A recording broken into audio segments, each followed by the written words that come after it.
Hi, I'm Greg Pryor. I am going to the Romania Oradea Invitational Tournament with the Minutemen for the Fives team representing ourselves, but being Team USA. And in the build up to that, I'm doing a video series called Road to Romania. And in that series, I have interviewed one of the legendary fighters in our sport, Vagabond's own Johny Porter. Just a Buhurt fighter, veteran of 11 years now, three-time BOTN vet, Buhurt Prime attendee, world champion of 5 vs 5 melee and middleweight pro fights, and in polearm duels, world silver in longsword, gold in 16v16 and 30v30 at IMCF, and many other random acclimates. Johny Porter, ladies and gentlemen, star here on the show, Buhurt Now. Johnny, welcome. How are you doing, man? Doing solid, Greg. Doing solid, Had a Oh nice yeah. Tuesday so far. Yeah, you get some How good about you? training in today? Yes, I did. Yes, I did. Good, My good. my little sauna session, punching Oh, some shit. jealousy. Yeah. So I'm doing this series, Road to Romania. You might have seen some of my things on Facebook or Instagram. But I've been selected to join the Minutemen, which is a last minute team the US put together for the five duelists and three melee fighters that are coming together for the Romania Oradea Invitational Hell yeah. after Pale Horse dropped. So they formed their own team, and I'm aggressively preparing for this tournament. I've upped my training up to when I was living in Japan, maybe even surpassing that because I know so much more about sports science now and recovery. hmm Um, but this will be my first for Buhurt International Tournament where Okay. I've done about 100 or so international tournaments with judo. So I'm used to being abroad, but Traveling in this competition, yeah. traveling in competition, and this is my first foray into doing Buhurt this way. And I wanted just to get some of the legends' minds on things around here. Just a dude, man. But like I think the number one thing is you already know it. Um, Like when you go someplace to do a thing, the stress of just being in the new place can really fuck with you. Like really can Yeah. affect. But it's the same sport that you've been practicing in the backyard with your boys. Um, and it's just, the stakes are higher now than obviously when you're in the soft kit room or in the list at home. But this is, I think it's important to remember, which is sometimes hard because it's stressful, but you got to remember like this is the moment you actually train for, right? And so to uh enjoy the whole experience, including the stress of it, because that to me is actually one of the parts of fights that I do enjoy in a sadistic way, is like the stress of being about to compete and knowing that this is the one that actually fucking matters now. And so like the hard part is just getting to the place usually. Once you're there, it's all good. It's okay. The travel is the hard part. When you're my size and on a plane, it's Yeah, it's always hard. yeah, dude. Yeah, So and then the armor just adds to it. So yeah. so for U.S. fighters, for us U.S. fighters, we get knighted by going overseas. Now I come from judo and I've done a bit of jujitsu. Um, and the belt ranking is important once you get your black belt in either of those. But what does it mean for you to be knighted by going overseas? And what does it mean for you to be representing the US when you go overseas? Well, here trick question here. You know what I mean? Or kind of like left field answer. Because I am not like knighted. I don't do that tradition personally. And like everything else, I don't throw any aspersions or shade, or I'm not casting like anything down. It's not my thing. Like I am doing Bohurt mostly for the sport side of it and like the martial aspect, and push myself mentally, physically, emotionally, whatever how you would say it. So I've had like many offers, and this comes to me from like from the holdover, back in the SCA days. the being the knight is a big deal, and getting the white belt from someone is a big deal. And so the symbol there for people is like something that they want represented in Buhurt, I feel, and going international is something that like was the closest thing they had, and so they started kind of using that as a hold-in for this knighthood in the SCA. And so me personally, like I never wanted to be a knight really in the SCA. I wanted to be just fighter. When I did MMA and jujitsu, they asked if I wanted a belt. I never wanted a belt. I just wanted to do jujitsu. Um, I just like I don't want to have a ranking system on my team for similar reasons. Like it's a meritocracy where we fight things out if we want to decide stuff, um, with love and intensity, or passion, But that's for me. It means something different than what it does to other people. To me, in the truth, like the white belt means nothing because I'm looking at someone's belt. Even when I see someone with the black belt, it's like my mind is like, I'll still try and take that guy. You know what I mean? And the white belt's the same way. And it's not like a derisive mindset. It's that the symbol's less important to me than the person. And so I don't want to confuse people wearing a white belt thinking that I think what they think about a white belt. And I'm not going to wear it to be like like, oh, I'm wearing it and not like your club. I'm like a dick about it. I don't partake in it because to me, like I don't want to be a symbol of a knight. I'm a symbol of a vagabond. I'm a symbol of a person who shows up for the love of the game to compete, and then we leave right after. And when we get home, the medals go on the shelf or in the drawer, and we get ready for the next one.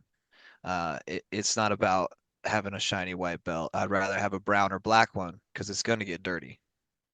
That's interesting that you have this mindset about um that symbol doesn't matter because I never really cared about getting my black belt in judo or my second degree or my third degree. Uh, I got my black belt because I was going to tournament. I fought in black belt tournaments and I won I got gold in 6 of 7 that I had gone 6'7", dude. Hell yeah. to. And Sorry. then I kind Cut of that out. did feel, Cut that out. yeah, post, cut it on post.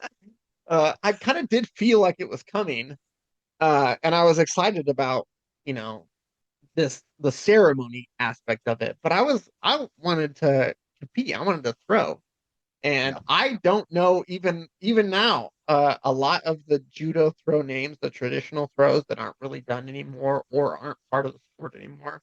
Mhm. And I've never done a kata for a test. That was not my way. It's always competition, competition, competition.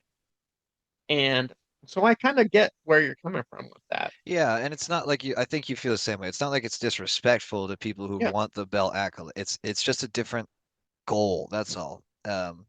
And I have brothers who are very heavy into the SCA LARP side of sword fighting, and they love like that's their pursuit. You know what I mean? And so I'd never like talk down on it. But yeah, that's where and I've had people ask me to knight them even, and respectfully I decline because I don't want to make a mockery of this scenario or the ceremony for them because ritual is very important to people, and you don't want to be part of something that you don't really believe in my Yeah. opinion. So one of my favorite compliments I ever got in my life was a coach from Team USA said, Greg, you represent the US well. And that, that was like 8 years ago and it sticks with me now. What is it like for you when you're with Dominus, when you're with um, Iron Phoenix, when you're with maybe Vagabonds one day overseas? What is it like for you representing the US? All right, so first I'll say things are much different nowadays than back in the old times because there was a point when and people maybe they hate to hear this, but as the US, we were like the bad guys of Boher for a while. We were No, just this is the known sentiment, I we think. were totally people like I remember going to like every international tournament up until like maybe 2022 or something like and just getting booed by every single crowd Because, Wow. they might cheer later after the match because they're like, oh, they fought well. But it's like beforehand, it's like, and Team USA, boo, Ooh. boo, like the whole fucking crowd, and you're just like, oh, cool, like I'm like pretty good. I don't really hear the crowd, but it's still kind of funny to hear like a whole stadium of people being like, "Fuck USA," right? You're just, oh, thanks. So it was different back then. That's all. I felt like one, you always have to prove yourself in the field first in this kind of sport where people just like they just won't respect you. So as Iron Phoenix, when we did start like closing in on the Russian teams and Ukrainian teams, it was like all of a sudden Europeans were approaching us like, hey, we think you guys actually might be pretty cool just because you're good at fighting. And then from there, how it is on the mats or in a match, you can't hide your personality. Like it's gonna come out in competition. Yeah. And so you kind of find these kindred spirits at the tournaments and at events and just like how you meet people on Ordo when you fight them and how we meet in Karn, like all these different like crossovers, and you just sense it. And so that starts to happen once the breakdown of like, oh, they're the enemy turns into they're just another person that loves Buhurt and and Yeah. and they love it just as much as I do. And actually maybe they're not such dicks, kind of like I thought, just because we can't speak the same language as well. You start to figure it out. And so I think my greatest strength and also some of my greatest weaknesses is that I'm always myself in every situation, Greg. You know what I mean? I'm not super good at playing the words and faces game and pretending to be someone else. Like I'm much better just being honest. And luckily for me, that resonated with some European teams and people, and like we were able to make friends. And I remember it was usually me and Colin Campbell leading the way on the Iron Phoenix team. We were like the ambassadors for the US Okay. because we were these two weird stoners, dude. Everywhere I went, every country I've ever been to, shout out all my homies. I'll never sell them out, but shout out all the people I've smoked weed in like every single country I've ever been to for Buhurt. Always find a local contact, always hanging out. You meet someone, you just do.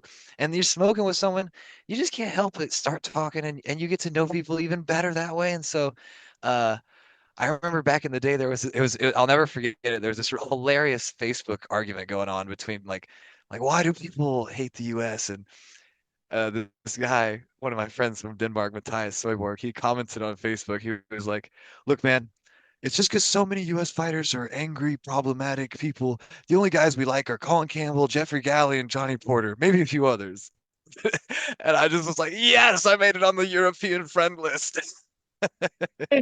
A friend of Europe. Oh yeah. I was like, I'm not trying to pander to people, but I don't want to be confrontational. I usually try to resolve drama or conflicts, and if there's shit going on in the sport, I want to make sure everything gets smoothed out, and that means international or national.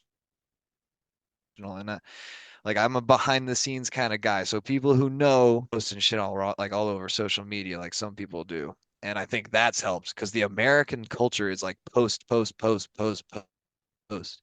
And a lot of people in Europe and other Buhurt scenes, they just can't stand it. And it gives like a bad look to the American scene because they see our drama aired. And they have drama too.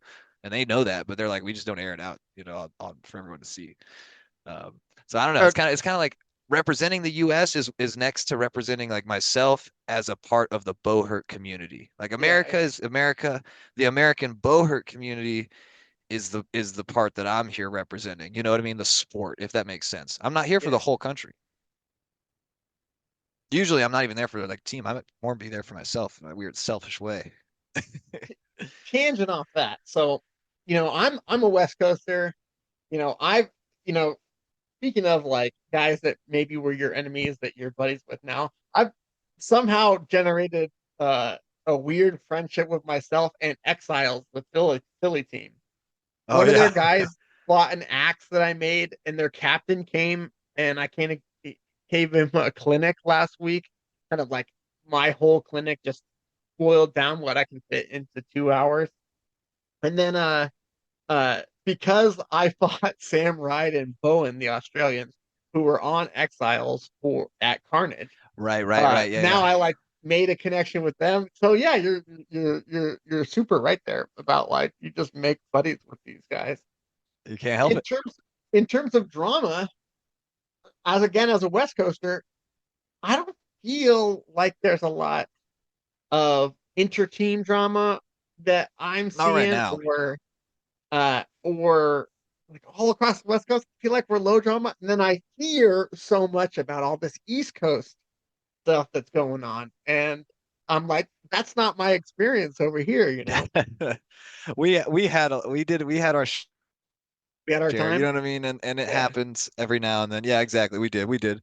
I would say a lot of the really problematic people have been excised from the sport for good. And kind of like we have a good self-policing community in that sense, where a lot of toxic people don't stay too long.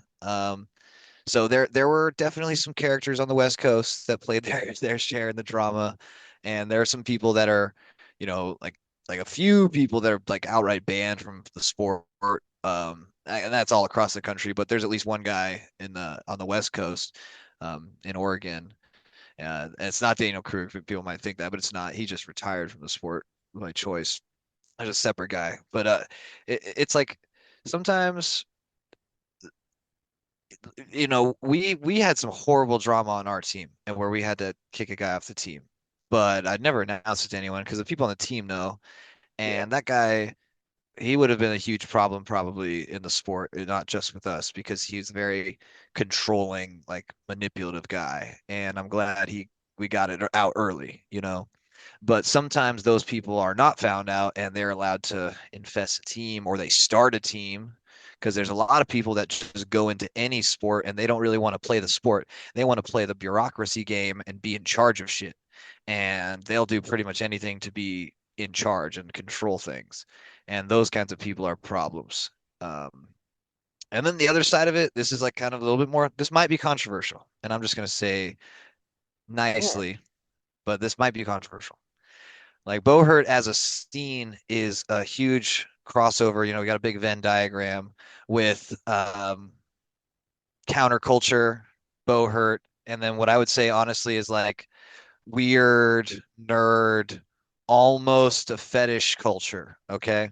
And Okay. I and I think in the middle somewhere, like you have a certain type of person uh, that brings problems because they are crossing over from their weird niche world where it's super open and they get to do whatever they want in it and no one judges them for whatever they do.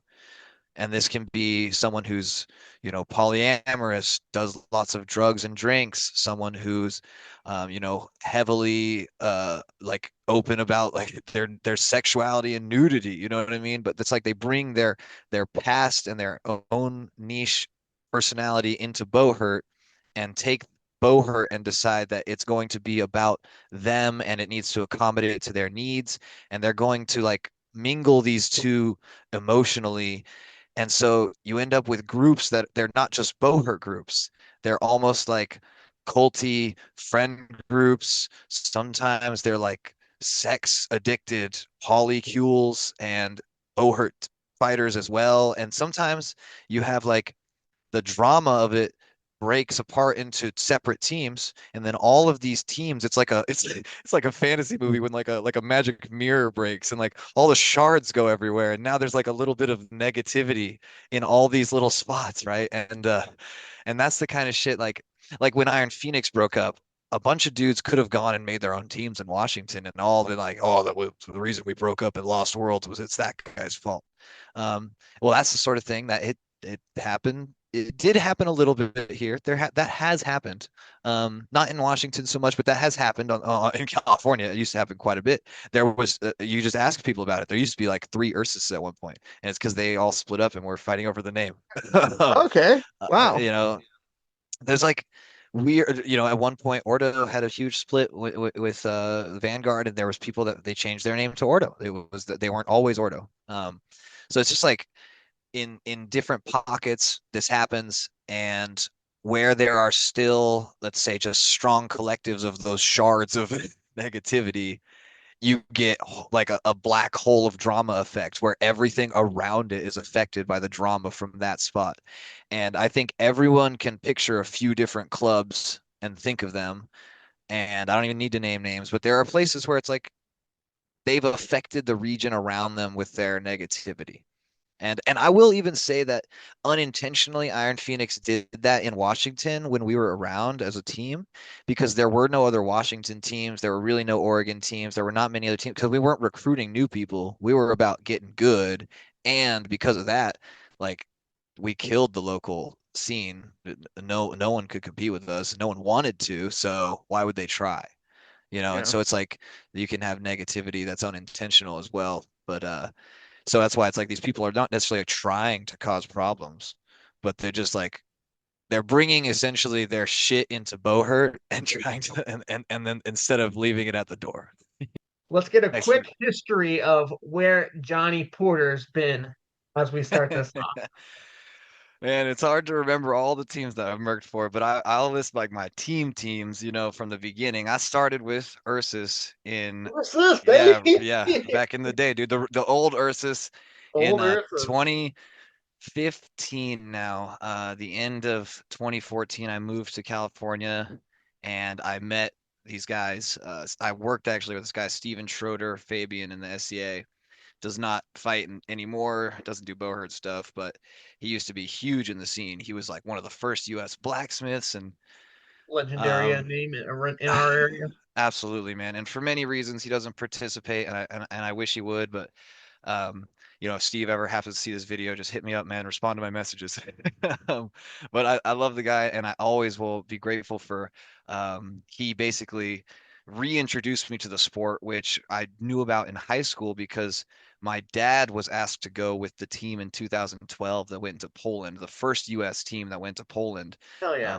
My dad's big in the SCA, and so they were like, "Hey, you want to come to us with do this thing?" And he couldn't do it because he was in the military. We were living in Korea at the time. But that was when I first saw the videos of like, oh, this isn't SCA, this is real. Like, but yeah, fast forward a few years, finish college wrestling, meet Steve, takes me to an Ursus practice, and it was like at the time they were the second best team in the nation, and it was like Steve, Jeff Galley, Jeff Dimitri Galley. Riebel, Anthony Lynch, freaking Lorenzo, like dudes who are, or at the time even were legendary. Simon Rorick was showing up every now and then, Scott, um, just like dudes that a lot of them don't play anymore, but at the time they were top tier, and for their era, they were ahead of their time, which is something that it's like always something, you see in sports, like the evolution of these generations. Like the average fighter today is as good as the great fighters from a few waves ago. And in their era, these guys were killers, like they were competing and beating Russian teams before we ever put together a lineup that could on Iron Phoenix.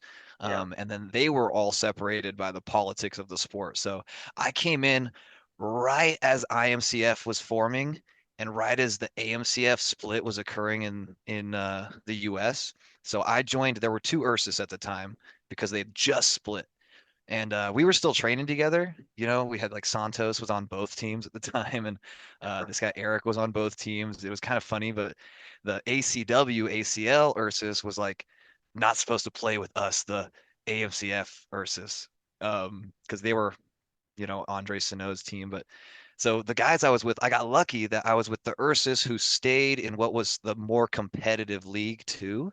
So it's like all these kind of random things, just leaving college. I'm sure you feel the same way. Like when you're a high level athlete, you want to be kind of pushed.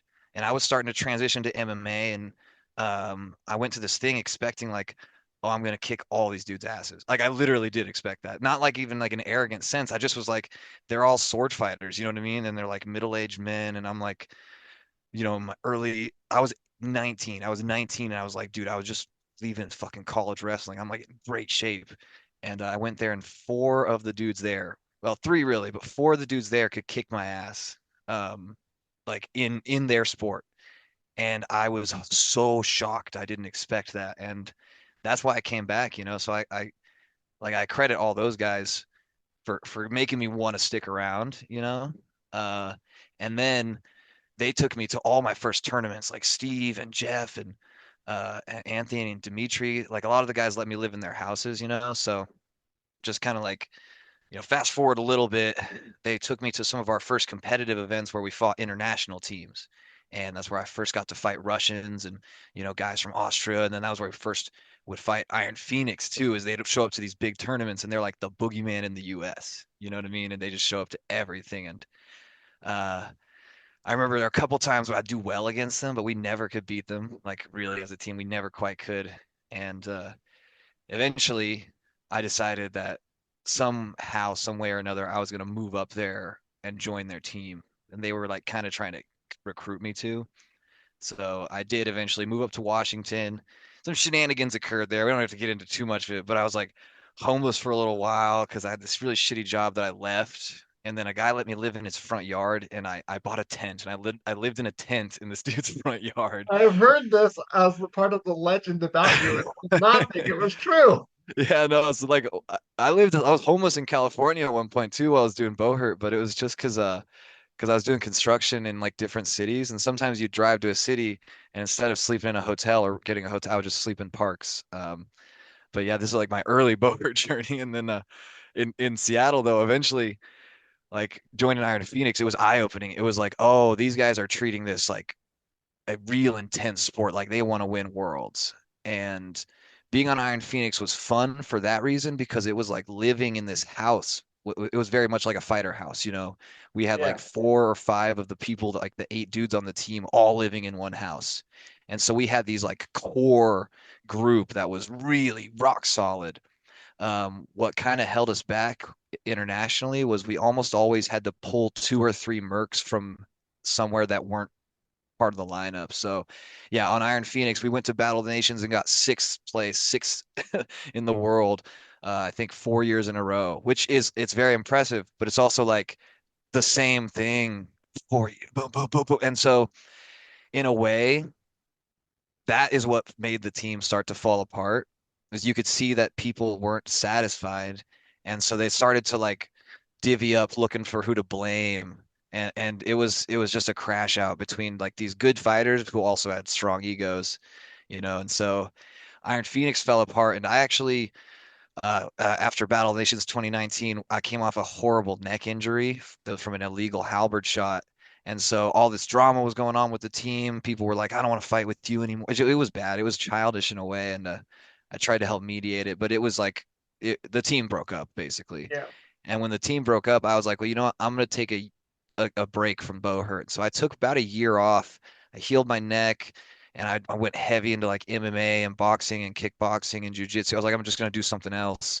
And then 2020, I guess like early, late 2020, something like that.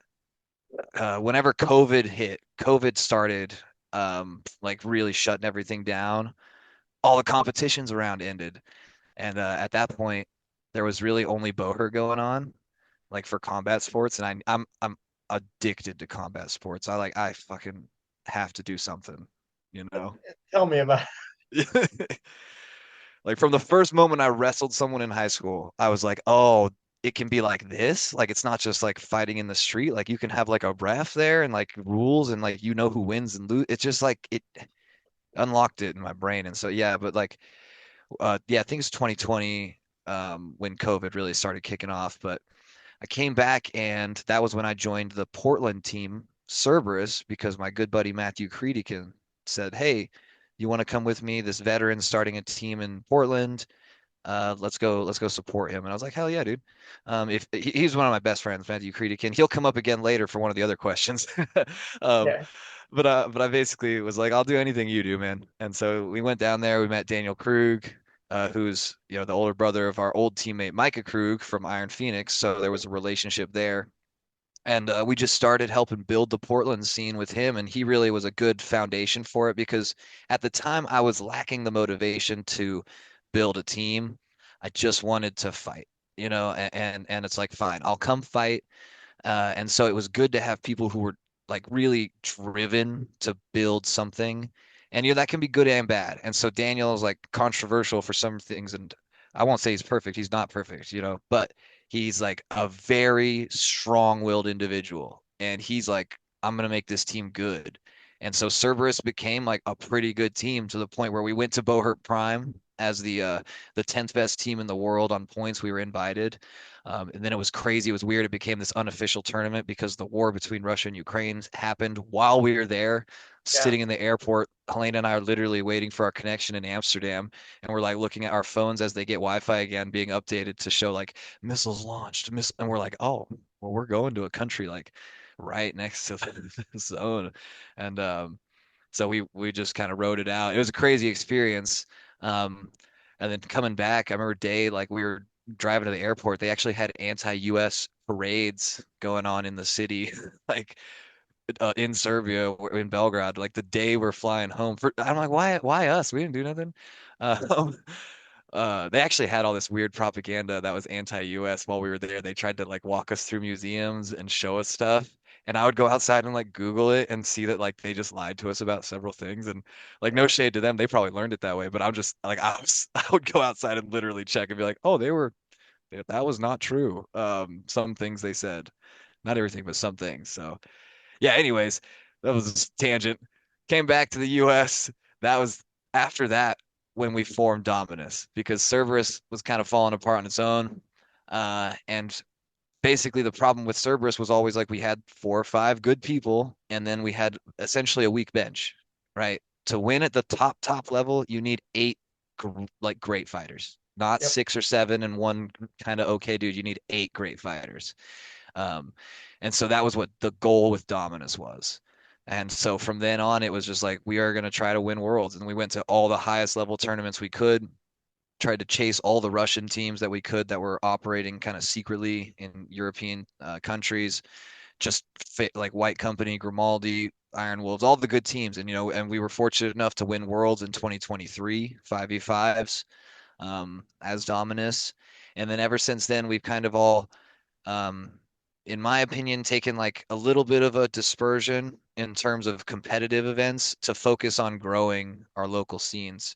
And that's been my huge focus after that was because I went from Dominus to starting the Vagabonds right after we won Worlds. I remember the feeling of being in Prague, thinking that it was just a really incredible moment, in the mud there.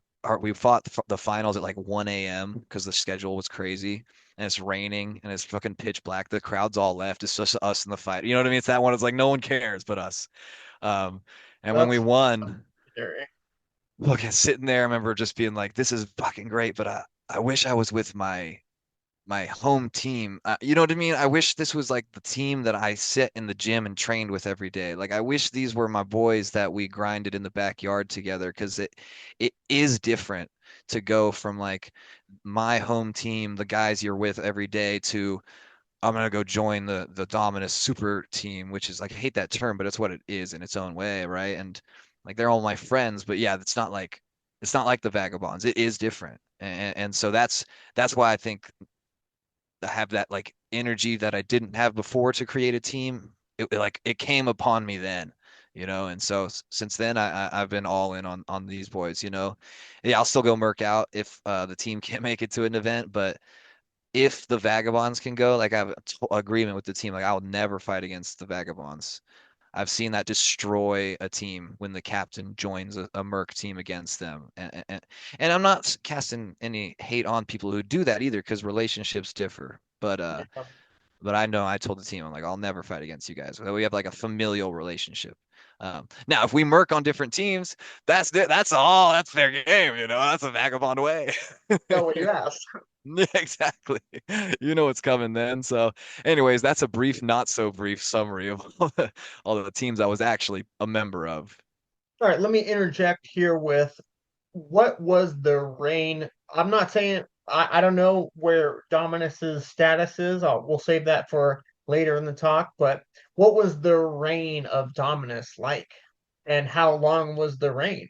What was your guys' highest accolades? I know you guys won worlds. What else? I mean, Way of Honor twice in a row. We were 5th place at Worlds in Hungary. We got crazy upset by the Czech Lions. In my opinion, it was an upset at least. They might not think so, but it was still 5th place in the world. It's not that bad.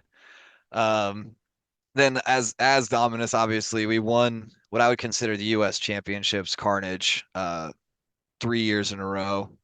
Oh yeah. Every single member of Dominus that fought in pro fights was a champion in their weight class and went undefeated in Carnage.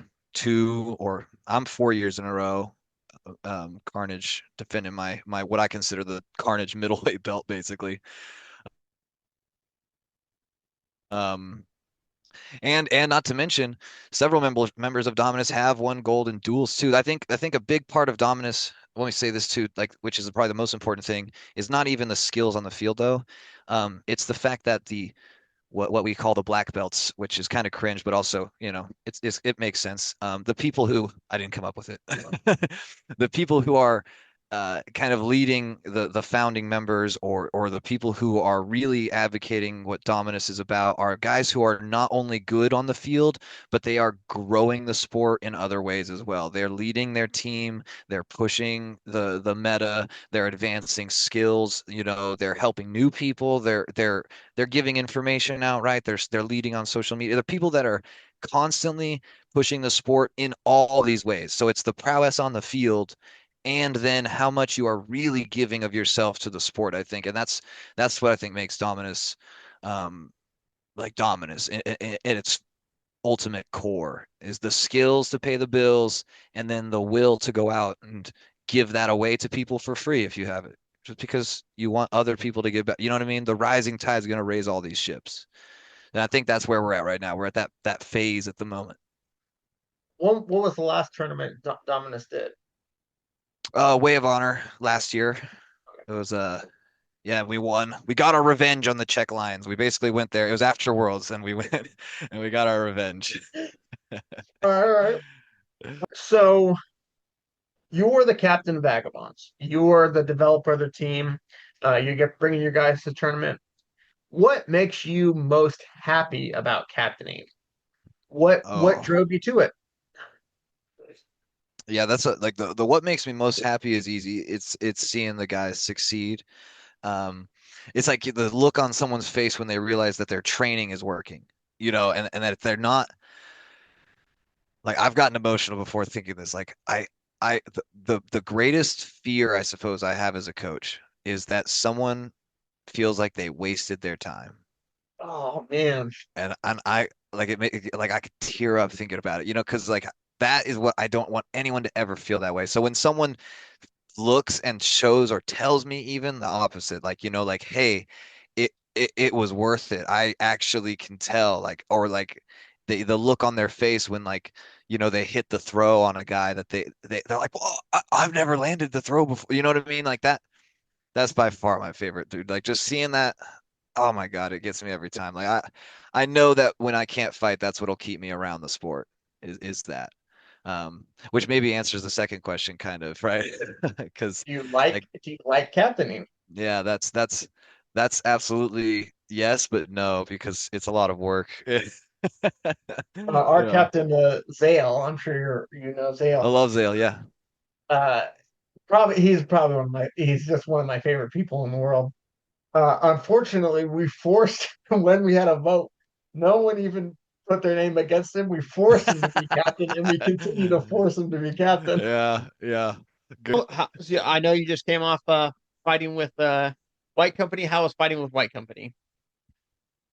Okay, genuinely, I was privileged and honored to actually be asked because this is something they told me. They don't ever ask mercenaries to fight on their team. And so it was kind of funny though that me and one other guy from Poland, Emil, my buddy, we also got to fight together there.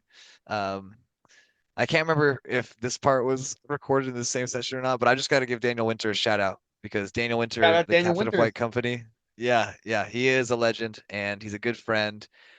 We talk about all sorts of stuff, not just Buhurt books, The Wheel of Time, The Lord of the Rings. Brandon Sanders. Hell yeah, dude, exactly. He's the one who told me to read more Brandon Sanderson, even actually. So when he reached out or when he told me that I could fight with White Company, I was pumped. Helena and I both love him and Jenny, his partner, and their whole team. They're all friends of mine as far as I'm concerned. So yeah, like I loved it because they are a team after my own heart. Like they care about the sport in its totality, not just winning and being good. They want people in their region to get better. They want want people in the UK to get better. They want people around the world to get better.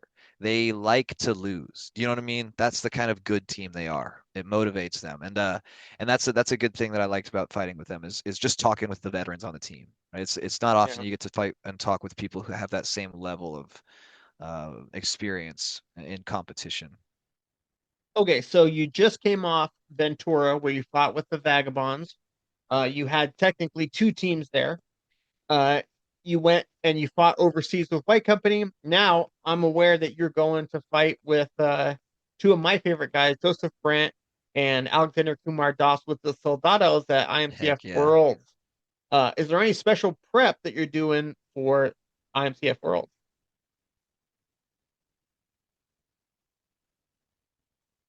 I'm doing, unfortunately, my modified physical training at the moment, but I'll be good by Worlds, 100% by then. But while I'm reduced there for most of my contact, I'm doing a lot more mental work. Obviously the coaching is one side of it. Just getting other people ready helps me, lock in those skills, kind of retrain the brain, and even see things from a new perspective, right? When you're telling someone something and showing them something that they do wrong, it might reflect in my own plays and my own style, and I didn't even realize it until I saw it in someone else. It's pretty funny that way. But I do a lot of film review of either clients who want me to help go over their tournaments and pro fights together with them, which shows me a lot of things that people do in a lot of other teams around the world. And then I'm just watching, um, footage on the fighters. Not that I'm just fighting against, but that I'm fighting with, because we were kind of talking about this off the record for a minute. Uh, Yeah. Being a mercenary and being a fighter that is well-rounded and does what, I call total Buhurt, and understands the objectives of the game in a broad sense, not just I'm fighting this guy in front of me sense. That's the kind of fighter that can go on any team and do well, because whether or not the teammates understand the goals of the game, if you're someone who on a team can see their objectives and what people are most likely to do, you can anticipate the actions before they occur, right? And that's where you start to really lead the flow or react properly to things and capitalize in a way that makes it seem like you read the future. But it's really just, I've seen 1,000 iterations or thousands of iterations of Buhurt Field with 5 men on both sides, 10 people. There's only so many ways to arrange 10 dudes in a square in a big box, right? And when 10 dudes arrange themselves, it's like particle physics. Like they're going to bounce off in certain ways. And when they do, it's like certain things are more likely to happen. And that's all it is. It's like based on the scenario in the field right now. Like I could take a snapshot of a Bohurt field and tell you what each dude is most likely to do next. And I feel like I'll get it with 90 to 95% accuracy. And that's the sort of thing that on the field translates to any team. You see the game for its objectives and the things that people are going to try to do, then you can fit in anywhere. That's a huge skill as a mercenary. And a big part of that's just knowing your teammates and who they are. So I had a question, which is, other than being such a well-known fighter, uh, do you think there's any other factors that make you selected so often as a merc? And I think you just answered the question that you have these other ideas outside of here's a technique that I use that I crush with, but there's total. I say boo hurt, and you and AKD say bow hurt. Yeah. Why is the difference? I've been asked this question and I don't know the answer. So Okay, so I'm honestly not 100% sure, but I think it's because it comes from a French word. So I think that the Bohurt would be the proper pronunciation. But I also know it's a derivative of a different word, which was more like Behort, or with like a D sound, or Behord, and it's spelled entirely different too. So it's a modernization of a word.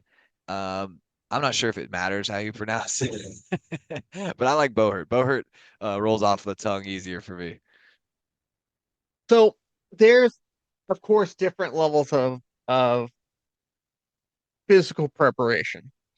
And let's say there's three levels of competition. There's our regional level, then there's our national level, like Carnage and Siege, and then there's the world level, the international level. Is there different preparation for the three, let's say, three different levels of tournament? For me, if I'm going to a competition, I prepare for a competition. Um, the only thing that's different for certain things is in our sport we do what I call them campaigns sometimes, and they're difficult, right? I have a failed campaign going at the moment because I was supposed to actually fight in another week and a half, another pro fight, but the rib injury I pulled out of it. It wasn't worth trying to fight a full pro fight with only one arm.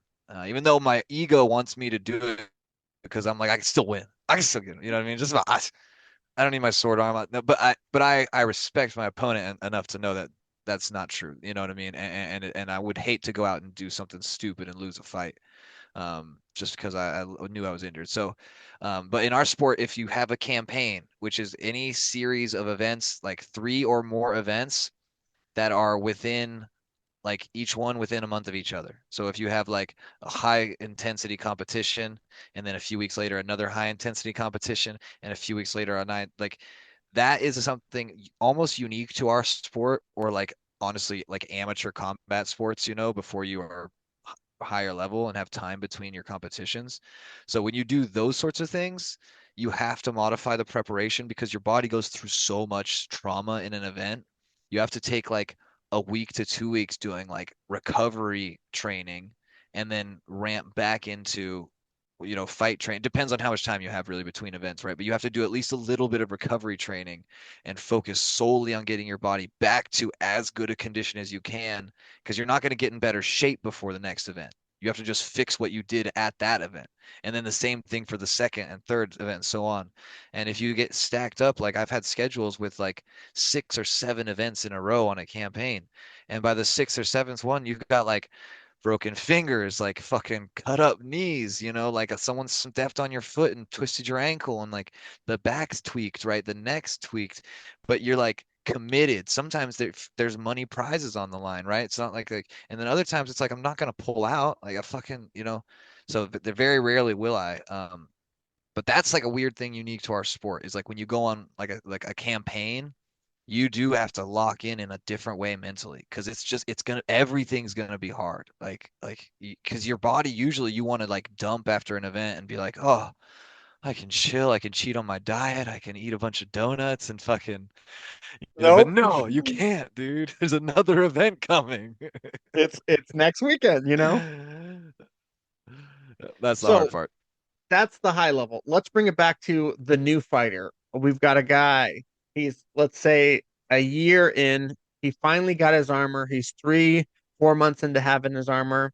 He came to enough practices. His armor's together. It's safe. It's time for his first few events. What is the preparation physically and mentally for him? Brand new fighter, first few events. Well, physically, assuming he's with a good team, right? They should have him ready at that point. Like he should be in good enough shape to stand like through the rounds. You know what I mean? And for me, what I like to tell people, this is just like a good physical marker for fighting, is like you should be able to do 6 melee rounds in a row. Now, that's like if you were in a tournament and you had no break between back-to-back fights. It's like it could go longer, you could have crazy tiebreaker rounds, but like if a fighter can do six, like not 30-second, 20-second, 10-second, not like like if he can do 6 real good tough fights in a row, he's ready for a tournament. If it's a pro fight, he should be able to do his whatever round he's going to do. Maybe even double that in training, because training always should be harder, I think, than your competition. Some people disagree with that. And I'm not going to say they're wrong. There's schools of thought that say that if you're training for like a 5 round fight, you should only ever do exactly 5 rounds. Or a 3 round fight, you should only do sets of 3 rounds. And so there's certain modalities. I'm not going to say which one's wrong or right. Just my perspective on it is I like to do heavy training sessions with lots and lots and lots of reps and rounds. And so the guy mentally is already prepared in some way because you can just go, hey man, the training's harder than this. And at the end of it, usually after someone's first competition on our team, they pretty much always say, "Hey man, it was way easier. I'm not tired at all. Like we break a sweat in practice, like when they're not crazy. You know what I mean? This is nothing compared to that." And so then that's like, the best mental confidence you can give someone is like, "Hey, remember your training," right? That I think that's number one. Hard agree for sure. I've always subscribed to you should be training harder than the competition uh, calls for. So that's our new fighter. Let's say we have a new guy, but he comes from years of jiu-jitsu or MMA or Mm-hmm. judo or Muay Thai or which is, seems really common wrestling, or even the armed forces. Is there a Yeah. different approach that you take that fighter versus your new fighter for their few tournaments? A little bit, you know what I mean? It's like the one good thing, or maybe the best thing about our sport is that it's so new. It's not a solved game, right? So anything that you bring in from prior experience can and will be used effectively, so long as you can adapt it to the sport. So that's the really like the road. It's like how do you adapt things? I think soft kit is huge for adapting lots of striking skills and wrestling skills because you need to adjust to just having weapons and gear in hand. And I think that that is one of the biggest like fast tracks you can do is soft kit like multiple times, uh, because you take less damage than an armor too. So, but you need to do the armored training to know the realities of what it's going to be like when you're in the gear, right? So there's a balance there. So I think it's like two things, train with stuff in your hands. Like even if you don't have a full soft kit, like stuff in your hands, shadow boxing, moving, like whatever it is, when you wrestle, right, or do striking, because just having a stick or an axe can change how you throw punches. It does, you know what I mean? Little stuff. Dramatically. Then the armored training, like getting that in, um, even if it's on your own once a week. This is something that is hard because it's kind of annoying, but I've definitely had to do it. It's like even if you're on your own and you don't have someone else there, you can put on your armor and do shadow boxing in your armor. You could do pel work too, but I actually don't recommend pel work for newer to moderate people. I think pel work is something that once someone has coached you at a moderate level, then you can do. But first, you should do it supervised only. It's really easy to learn horrible and teach yourself bad technique on the pel just because it feels good to hit something. You know what I mean? Like, so people, they're swinging like, oh God, man, I'm going crazy in my pel work. I'm doing lots of rounds, but their training is actually bad. They're learning bad technique and maybe even hurting their body. So it's like same with heavy bag. Like I don't recommend people like use the heavy bag unless they actually know how to punch, and first kind of understand that the damage they can do to their own wrists and hands, and body, you by not doing things properly. So just getting an armor like once a week is super, super helpful for anyone that has armor that's new to the sport. I know for me, when I switched from wrestling and MMA to this, my posture was the biggest thing that I had to adjust because I was a very low to the ground wrestler, extremely like down, like, you know, and I used to also box with very, very, uh, I'd say like risky head movement, Um, and that was my MMA style because I would always wrestle. So switching kind of to this upright, it actually changed my kickboxing and my MMA too because I changed to a much more upright fighter. And that's, I think, the huge thing that people need to remember is in Bohurt, your posture is so fucking critical, right? Like more than any other sport. Yeah, some commentator was commenting on my forward posture at one of my profiles. Can't quite remember who it was, but yeah, they're talking a lot about how us judo players are very forward in our It's posture with true. our head leading. Couldn't remember who the announcer was, but so we've got that new guy. He got his armor. We've got these experienced guys that get in armor from other sports. Both those guys, 3, 4 years in, now it's their time to go to their first international tournament.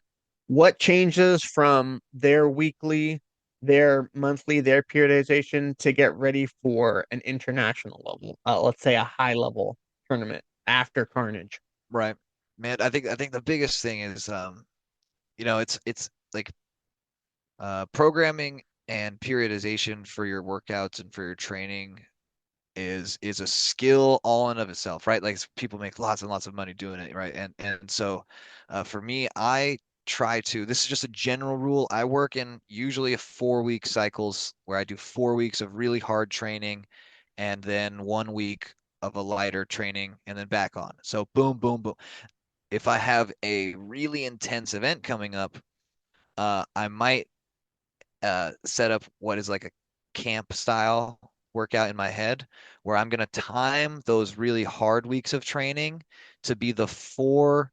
So like if you imagine 6 weeks leading up to event, the first 4 weeks are going to be those hard training weeks.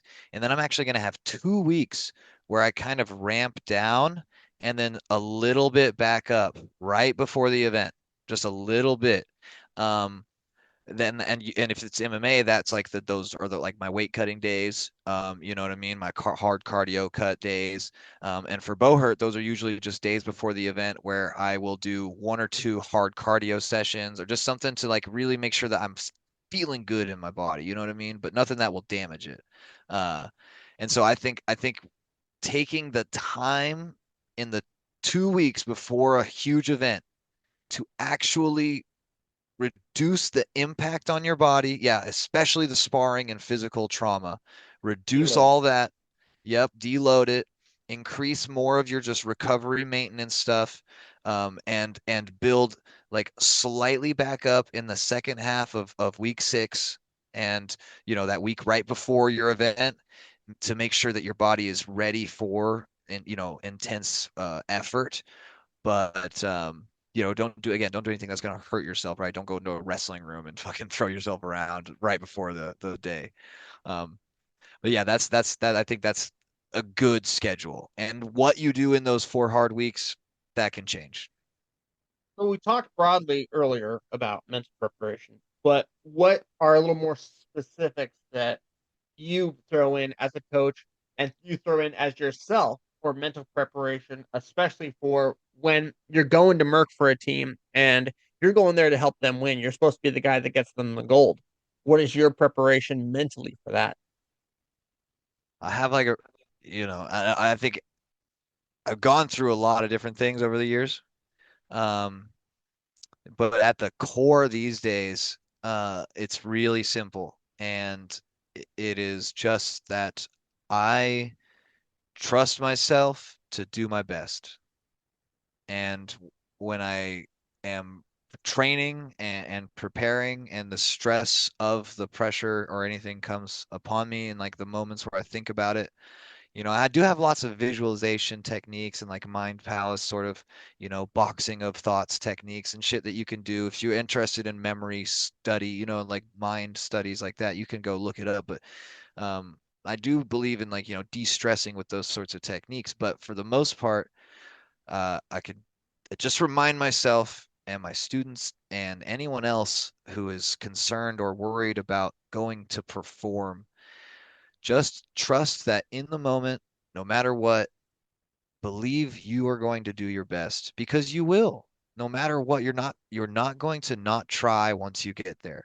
You're going to step up, and whether or not circumstances arise, and it's fucking raining and the sun gets in your eyes and you slip, there was a dust speck, and so you fall over, you tripped, your armor breaks, whatever it is, like shit happens, but in that moment, it's not like you weren't trying, right? You did your best. And sometimes you do your best and fail, and that is one of the harsh realities of life. But if you did your best, yeah, you couldn't have done anything more. Yeah, you could make better choices next time. You can learn from it, but it's not like in the moment you tried to make a mistake, right? You did your fucking best, and you still sometimes get got. That's why we keep fighting. You know what I mean? It's why we don't just do it once and quit, right? That's that's what keeps me head on line. Is like, dude, you know what?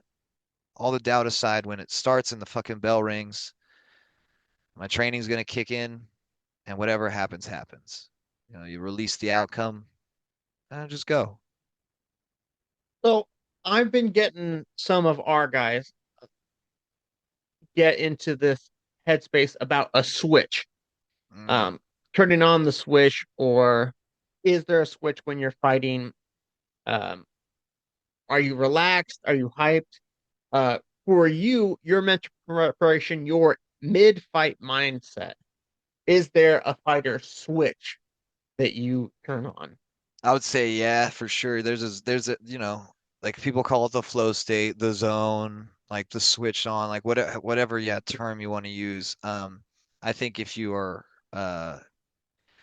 like one of the, okay, one of the ways I'll describe it to people is like there's certain activities in life that you cannot be anywhere but there doing them while you're doing them. You cannot think and have your mind distracted by other things. If you want to perform, there's a study that was done on this. I can't remember the name of but they made a formula, and essentially the formula relates high level performance to distractions, and how people perform, with zero to like varying levels of distractions in extremely high um, skill environments, or high stress, high stakes environments. And it's pretty obvious to say this, but the less distractions you have, the better you perform. They spent a lot of money to come to that conclusion, right? Um, Science. So, but in the moment, that I think that's truly what that zone is, and what's turning the switch on is being able to completely focus and be in the moment with what you're doing in the fight. And I've had people tell me that my face and my eyes look completely different when I'm in the middle of fights, and they're like like it was completely unapproachable, and in a different way. Um, I once had a girlfriend break up with me because of the way I was acting, like when I was in battle brain. I was much younger, but Wow. yeah, I had, yeah, I just lost a fight and I was standing there like processing it, and she like reached to clean something off my face, and I slapped her hand away. She broke up with me over it. Um, I definitely get into fighter brain. I think Joseph Brandt would agree with me that surfing is really big on this. That when you're yes, out there, when you're mid wave, there is no girl on the beach or rent to be paid or drama at work. There is yes, only you and the wave. There is only you, and especially if you do any night surfing or dusk surfing. yeah, Um, I used to surf by in La Jolla next to the pier at night and get some pretty big waves there. And there is only you and the wave. And yep, I feel that for Buhurt too. For me, I would say that there is no switch.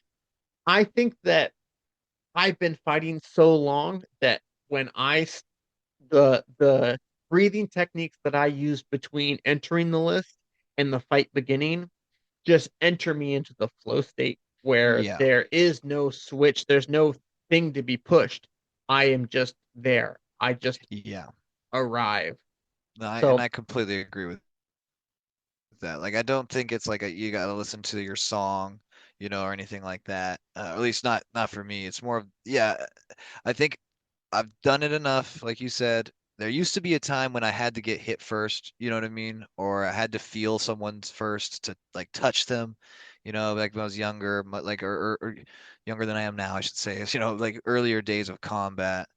Um, I used to always be like a very counter fighter. And some of that came, I think, honestly, some of that comes from when I fucking was a kid and would get into fights on the street. You always were like, like you're supposed to let the other guy swing first in a way, And then I learned later, like, not to do that. But uh, I find that I call it turning on your warrior energy. It gets easier and easier the older you get and the more you do it. And it's not like I'm like, oh, I got to sit here and amp myself up. Like, I actually hate dudes that got to sit there and fucking do that. And then like all day, they're just like, ah, like even after the fights, right? They can't like go like chill out, they're just completely up here.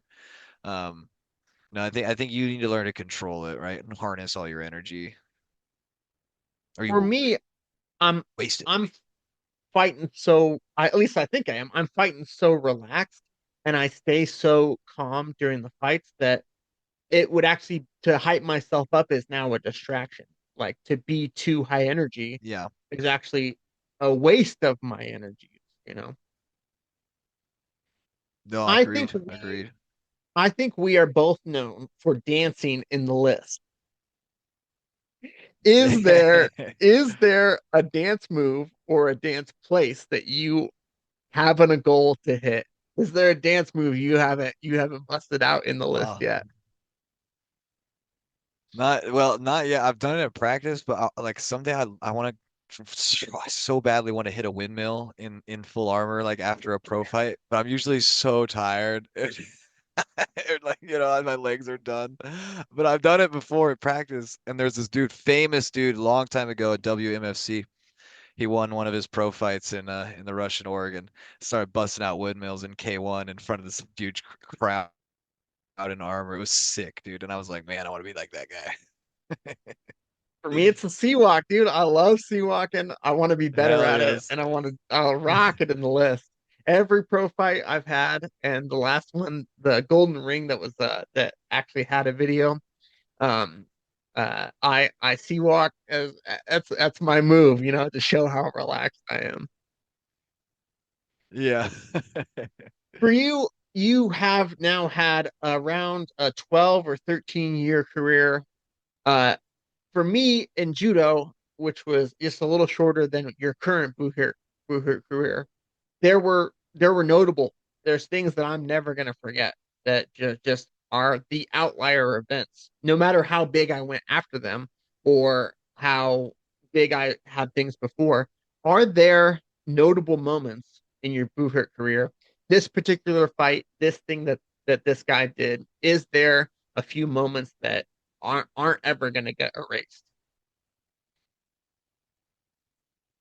Oh, I mean, there's some it is hard to pick like a couple like specific ones, but I definitely I'll go get the chance to go to the Buhurt Prime, not Prime, was kind of special, at least even to this day, because it was the last time any of us got to fight against those Russian guys. And as much as this war has gone on, and I know this also might be controversial even to say, but like I never had a lot of like beef with the Russian fighters personally, and like we never hated each other, and there were some shenanigans. I felt like they tried to cheat, and I felt like the the organization cheated for them more than they tried to cheat even, and that it was made to win. But it sucks that when I was there at that tournament, the fact that there was a war going on, I just looked at all those guys and I knew like, 80% of them are in the army, and they could all be dead now. A lot of them I probably won't ever fight in Bohurt again. And so the middleweight champ of the world at the time, Artem Grizlov, was there, and I got to captain's battle him one on one. And we went 1-1. He won one round, I won one round, and then they stopped it. They called it off because I wasn't supposed to win a round. I felt like that's why they stopped it. I was like, "What? We're not doing round three? We're not doing round three?" And they were like, "No, no, that's all we have time for." And I was like, "Oh, fuck, bullshit, dude." Uh, but the fact that he stepped up and just fought me when I was like literally some random no-name American dude who just happened to be there, and he's the champion of the world at the time. And I hadn't even started my pro fight career. It was the year before I started doing pro fights officially. Um, I was honored by that, but that's something that like, the public footage, it's not available. Like, and the fight, like me versus him, only a few dudes know it even happened, and a very few even saw the footage. And he's a guy that like you probably don't even know Artem Grizlov, you know what I mean? But if you ask the people about him from the old days, they'll be like, "Fuck, he's a legend," you know what I mean? He's a captain of Bear Paw, just one of the best pro fighters in the 85 kilogram category to ever exist. And he's like kind of dude walk around do handstands in his armor, shit like that, just fucking stud. But and I hope he's not dead, obviously.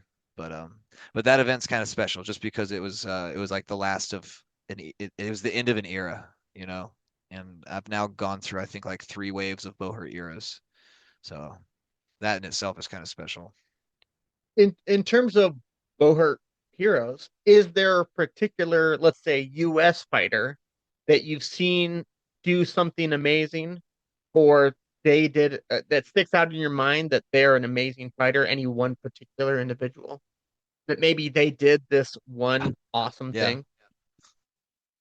I mean there's a lot, but the guy that is unsung a lot of the time is Matthew Creed, my boy, who's again not around anymore in the sport, but was the guy who pushed everyone on Iron Phoenix to get better, and by extension, pushed everyone in the US to get better, and then pushed Dominus in his own way, and so pushed the world like with his own kind of energy. All just one guy. And it's not like he's a god or anything like that, but it's just he's an extreme force of nature as a human, man. And so there was just things that he did and said, and on the battlefield, he can motivate you with his words like no one else, like casting a spell. Do you know what I mean? And just say the right thing. That just she just so fucking dialed in. You know, he was a former Navy SEAL who just found his passion in Buhurt, and you know, I consider that guy like a brother and a mentor. And he,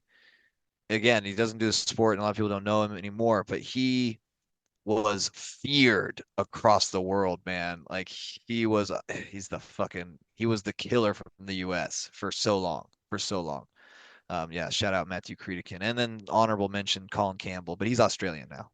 Oh, poor guy. So I've seen, we've been buddies chatting, and I've seen you as a pretty humble guy, but uh what do you think the most amazing thing in the list that you've ever done? Um, I mean, like if in pro fights, I think winning worlds was pretty impressive. And the fashion I had to do it in, that was pretty tough. But in 5-on-5s, just something that's hard to do. Like me and my buddy won a 5-on-2. Me and Cord won a 5-on-2, one of our first tournaments as the Vagabonds, and it was really hype because it was like so there's a little story to it. But we went to one of our first ever tournaments, and Cord and we were in a 2-on-4, and I saw that I was like, okay, Cord's being 2v1. I think I can take these guys, and then I'll go save him. But then he got taken down, and I was like, "What happened? You were in a good position in the corner." And he was like, "Oh man, I kind of got in my head, and I just gave up." And he just straight up Oh told me, he's like, no. "I gave up." You know what I mean? And I'm like, "That happens. You know, it happens." But then this is like a year later, we're at a tournament in Oregon, and we're up against a team that is, on paper, they're newer and better than us. Um, and like it was literally like a freaking comedy skit. Like three of our dudes just trip in the fucking like opening round to get like pushed over. It's like, instantly like dead. And then Cord's in the corner with three dudes on him, and there's two dudes chasing me, and I'm like, what the fuck just happened? And I was just like, Cord, just stay alive, And he's like, I'm good. And yeah, over the course of these guys chasing me, I like pushed two of them over bodies, and then the third, like, it's 3-on-2, and I was like, "Oh, we got this." One guy finally noticed his buddies had gone down. He turns around, throw him, and then I'm like, "Cord is 2-on-2," and like Cord, he's got one of the guys leg pinched, of course, and he's like, "I got this guy." I was like, "Oh, okay, take this other guy down." Just like worked them all, and it was so good. And it was just, he got so hyped. You know what I mean? I think it really helps lock not just like it was fun for me because I got to kill a bunch of dudes, but it also locked him in as like oh maybe I'm actually not a terrible fighter. Oh, Sotogake. I saw you guys do it on day one of Carnage, and I've been doing it ever since, Hell yeah, just man, the dude. way you guys do it. Everyone hates it around here. Yeah, we one thing that I've always believed for sports in general is I heard this about esports. You're either a honer like or an innovator. So you take the meta and you hone it, or you take the meta and innovate it. And I like to innovate, and so when we find a funky thing that works, or when I do, I show the team and I'm like, hey, I've been doing this and it works. And sometimes it clicks, sometimes it doesn't. And the leg pinch one with Cord, oh my God, that's just his move now. I know a lot about coming back a 4 versus 2 against some particularly tough fighters. Yeah, exactly, man. That first round for me against you guys at Ventura, that was my greatest Buhurt performance. Uh, and I'm actually Hell yeah, it was glad great. You did good, man. that it was you, Manny, and Cord. And I don't know who the fourth guy is. I just can't tell in the armor. But my 4 kills in a round against a team that I consider, a high caliber tier one team. It meant a lot. Plus, it was kind of like, I was talking to Ford and Nick Farelli a bunch, and you, and had just had a great connection with Cord. I just realized that he's a cool ass dude. And then to have, you know, you tough boys and me had do what I could do. That was what everything I could get. Because then the next round I was out. I had Yeah. nothing. I gave You're it all smoked. Yeah. to give it up against the guys that I really respect that are also my buddies. I really Hell like all yes. you guys just Hell from yes, your dude. round five. So It was a sick fight. And I love those kinds of fights. The 3 round drag out fucking fights, man. yeah, Beautiful yeah, stuff. it was great. So the sport has different levels, right? We've got fun beer league level. We got kind of like that regional sport. Uh, where when and how is the difference between the beer league and Carnage Champion? How do you get your Mm. fighters to transition from we're just going to Ren fairs and sometimes to go get our asses whipped at a tournament against Soldados to Yeah, exactly. we're winning Carnage this year? How do you transition between those two ideas? It's like how you get better at most things, and it's seeking out information, like seeking out wisdom, seeking out teachers, really, who, if you can't find them in your local scene, you go to them, or you bring them to you, or you reach out to them online, and learning is a skill, right? And so learning how to learn is something that people need to focus on maybe first. But just looking and finding someone to show you how to get better is the first step, really. And that's where I see people in this sport who have the fastest growth are the people that are willing to spend their time and their money, and we all do spend a bunch of money on this shit. Like we like that you got to go see other people though. You can't just stay in your little backyard. You know what I Yep. mean? Like you got to go. That's the only way you're going to get better. And I've seen people get better really fast by not traveling, like every month, but like a few trips a year to a different state or to a different local city, or driving to see the team that's in your state that actually competes. Um, that's the difference, is like just commitment of time and energy into finding teachers and people that will help push you. A question that I want. So I asked you, what's the greatest thing you've done in the list? Now, you've become more than just a great merc, a great guy on these teams. You're somebody in this sport. You're in our realm down here in Central California. You know, Johny Porter is the best fighter in the sport. What is the what is the most important thing to you that you've done with your life outside of Buhurt, outside of the list? So, man, I don't know. Like it's not that much. I but the no like and this is also okay. This is not just for points here, but Helena and I, my girlfriend and I, we've been together for almost 10 years, and that that's hard to replicate, and you can't buy that. So I can't think of anything that I've done that's better than that. Not yet. Like I just do this kind of sword thing. Um, but I'm nothing compared to that. And I would be devastated without her. She makes me better. Rad. So I just said kind of a bold statement. Johny Porter is considered in our region the best fighter in the sport. What do you Maybe in pro fights I might feel? agree. What do you feel when you hear that? What is in your mind that your skill level is? What is your level of acclaim? Well, it's like one of the well, I never say that I'm the best overall because I think the best overall is I think it's Colin Campbell. He's who I think the best fighter in the world is. And I miss being his roommate and training with him, and I think that what always is like hearing someone say that is like I feel so incomplete. You know what I mean? In many ways, I feel like I have a very, I have a full rounded understanding of the sport, but I feel like I'm still so fledgling and in some ways. And so that's how I always feel. I feel like, man, if I am one of the best, like, uh, what does that say about where we're at as a sport? Like, I don't know. You know what I mean? I guess that's in my head, I'm not that good. But I know at the same time how good I am when I see other people and think that I can beat them. And it's not like an arrogance thing. It's just like, I'm like, well, my skill against his, I could probably take him. You know what I mean? Or I think I could take him.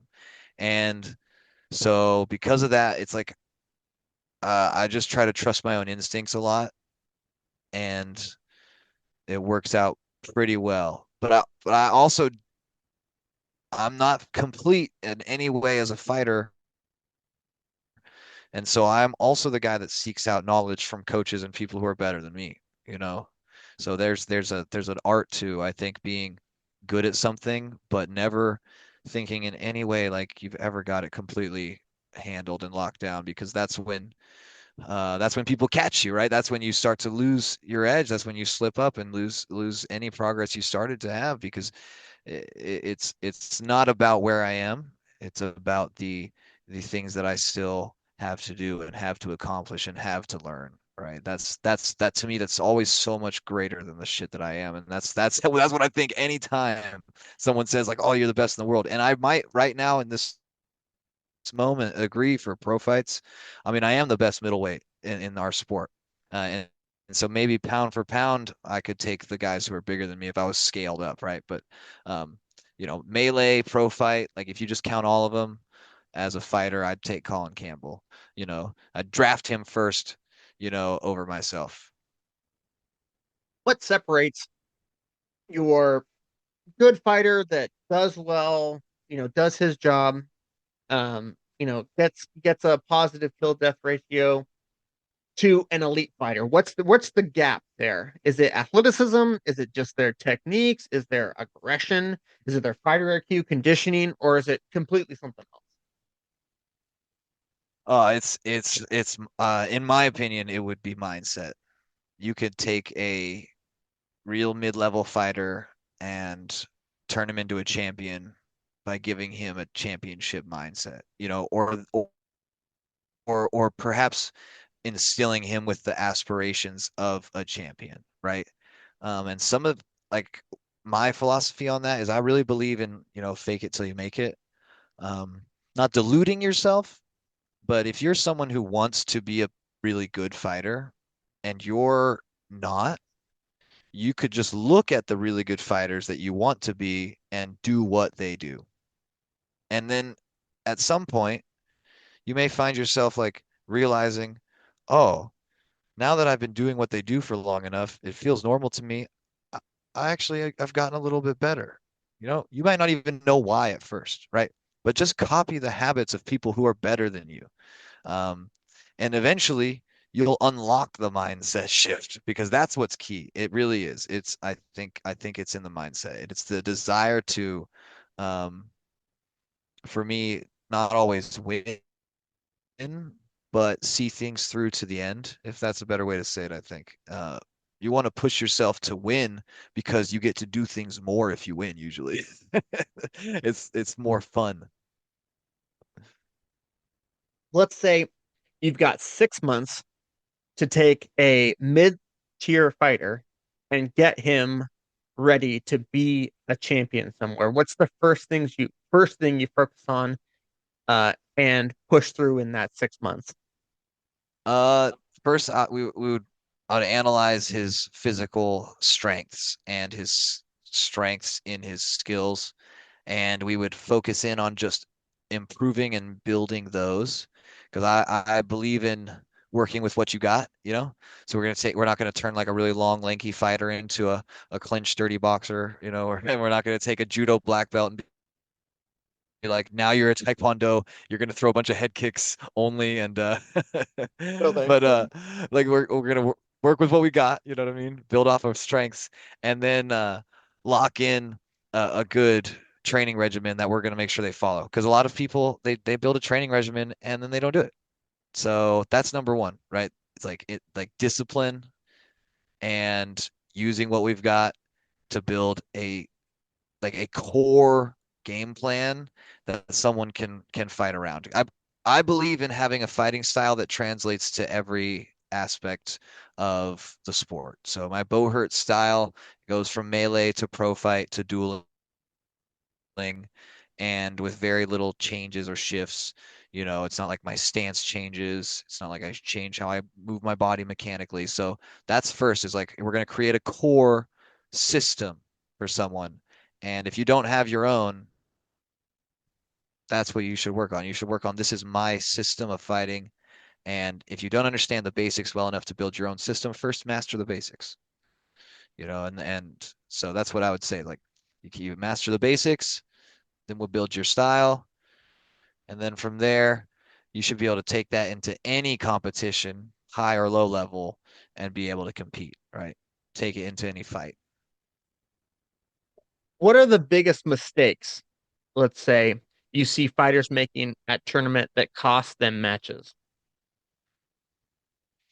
Top two I things. mean, I would say like number one is lack of pace, the ability to not control your energy, and dumping in early fights, or like way too soon in a tournament, before even you get to the final rounds that matter.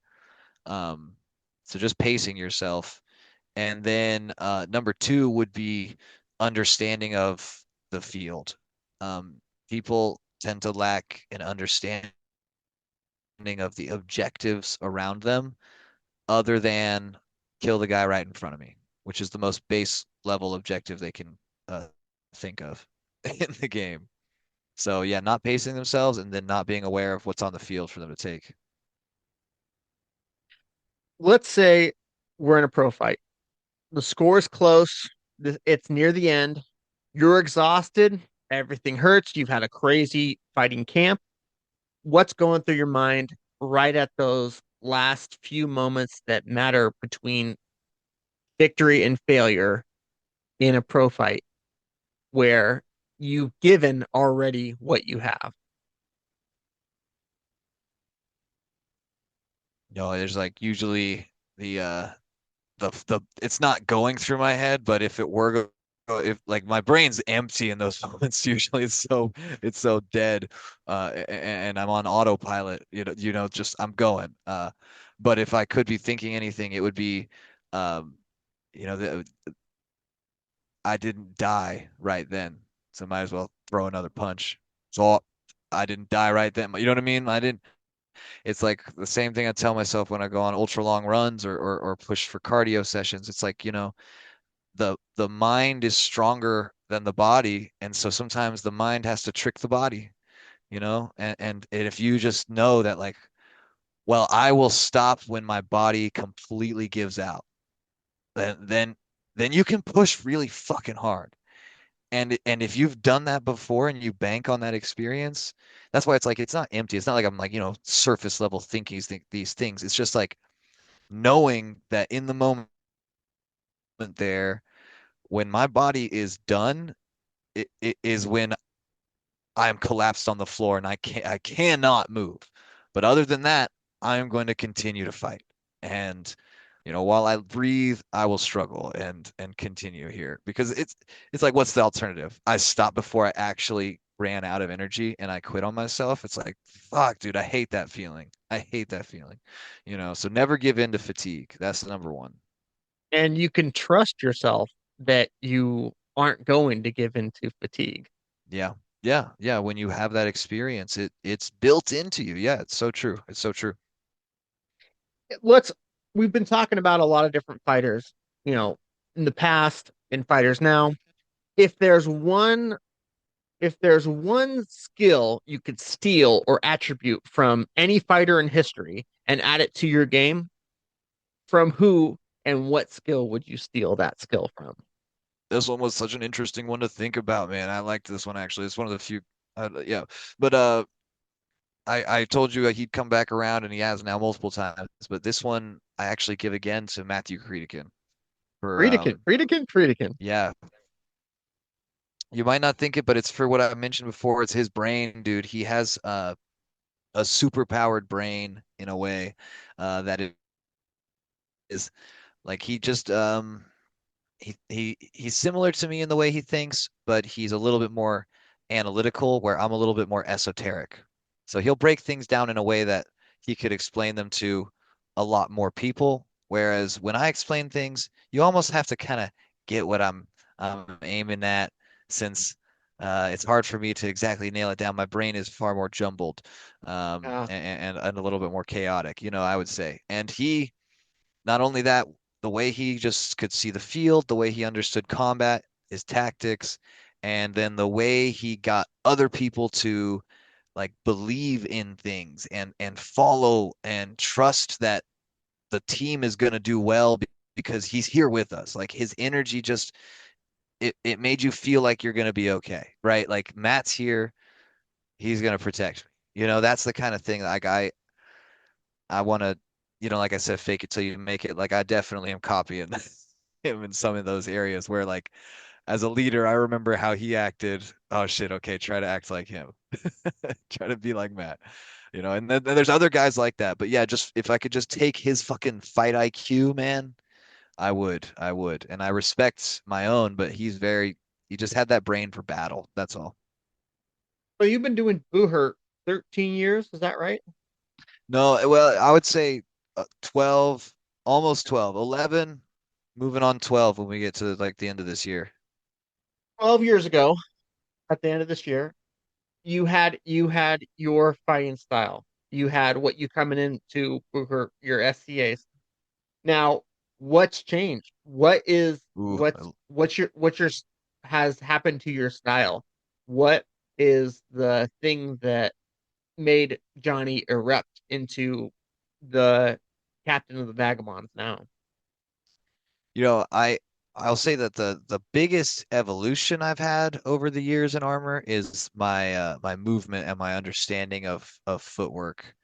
Um, Coming from wrestling and MMA, even kickboxing or Muay Thai, there was a little how do I say it? Like I was always a stationary fighter who was movement like counter based. Like I kind of waited for the other person to move. And so at first when I did Bohurt, I was very similar. Like I was a counter based fighter.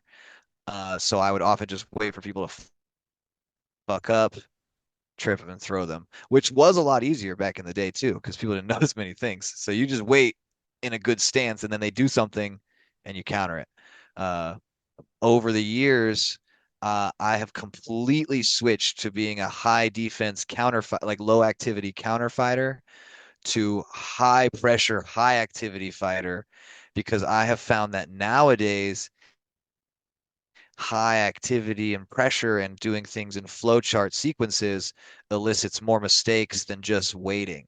And, that probably always was the case, but I wasn't good enough to recognize it before. I was more tentative before.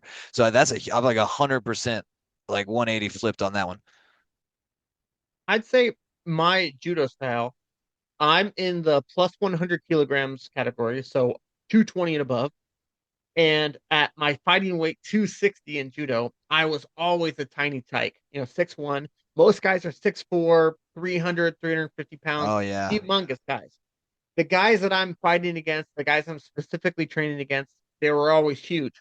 For my style, grappling works especially good against such tall fighters or when I'm being bent over or when I'm being crushed. And so I find myself, my style right now is that when the shit's going down, I've got two and sometimes three guys on me. That's when I start to really shine. Sometimes I'm fighting the guy ahead of me, and this guy is like, this guy sucks. Like Mike Clark, I fought him at a tournament, Pig and Slaughter, and I just couldn't do anything to him. Like, couldn't get him out of the corner. I couldn't sweep him. Me and Baron are beating on him. He didn't seem to have any notice of it. But then I'm fighting two, Yeah. three guys at Carnage and Cali Classic, and all three of them are getting taken out. And it's like Yeah. I have to be almost under the shit to really shine. And I'm trying to change my style a little bit to be more aggressive and winning in the beginning. Yeah, no, I know exactly what you mean. What is the most underrated skill in Buhurt that spectators and newer fighters often overlook? Oh man, field awareness, man. Just like the knowledge of where pieces are and where they're more likely to go. Because it's not just about the field and the people on it, it's about the space that's left. It's about what parts of the rail are available. It's about whose backs are turned to who, where people are more likely to turn next. Just the field is a complete piece, and people often forget that it's all happening, at the same time, live, right? And you've got to remember that when you look away, it didn't pause. It kept going, and you have to have, I call it the algorithm sometimes. Like you have to have the algorithm running in your head, which is predicting what the most likely scenario is when you look away from something, so that when you look back, you can readjust your algorithm to see how accurate you were. Because sometimes you were right on the money. Other times you were really wrong and an axe is about to hit you in the face. You know, so but you've got to have that kind of algorithm running subconsciously, especially as a runner or a mid or a loose two. Like you're crossing the field, you just turned your back to half the enemy team. Like something happened when you turn your back, right? And if you aren't aware of the reactions in your peripheral or what the likely scenario is when you move, then you're just gonna do harm to yourself eventually. You're gonna play right into the other team. One of the first interactions you and I had was on Facebook, where you had posted, uh, if the synopsis, if you do 30 minutes of cardio a day, you can watch how your Buhurt increases. Hmm. And I hard agreed with that. But then my question to you in that, which was like, okay, here's hit, here's steady state cardio, here's CrossFit, what do we do as Buhurt fighters in that? And I'd say the biggest skill, I watched all of Carnage. I watched every second of Siege. I watched about 10 tournaments, I am worlds. Um, the main takeaway I took from all those tournaments was the most crazy skill was not what won the tournaments. The endurance, the ability to endure in armor Absolutely. against two guys, against a one-on-one where the guys got the upper weight, they've got an overhook or they're cranking you over from an underhook. That the guys, and I'm going to shout out Daniel Winters here again, that the guys that could endure with their cardio, their Yep. muscular endurance, were the ones who won. Yes. Yes. I agree. I'm sure that we could do a huge study that would show extreme correlation between like cardio efficiency, you know what I mean? Being And able to medal hit, outcome. yeah, high markers and like outcome with tournaments like performance, because it just goes hand in hand. And that's something absolutely, man. We talked about it a lot earlier about the like your training should be hard because competitions will be easier then. Adrenaline dumps always make shit more intense at a tournament, especially for new people. But even people like us, but a competition should not be what your training is. Like your training should make you feel like, oh my God, why am I doing this sometimes? uh, The only person that's I the game. really adrenaline dump with is Barron. Andrew Barron pisses me off. What's a belief, you know, we I've had my own beliefs from beginning of my judo career, my CrossFit, trying to qualify for the CrossFit games and where I'm at now.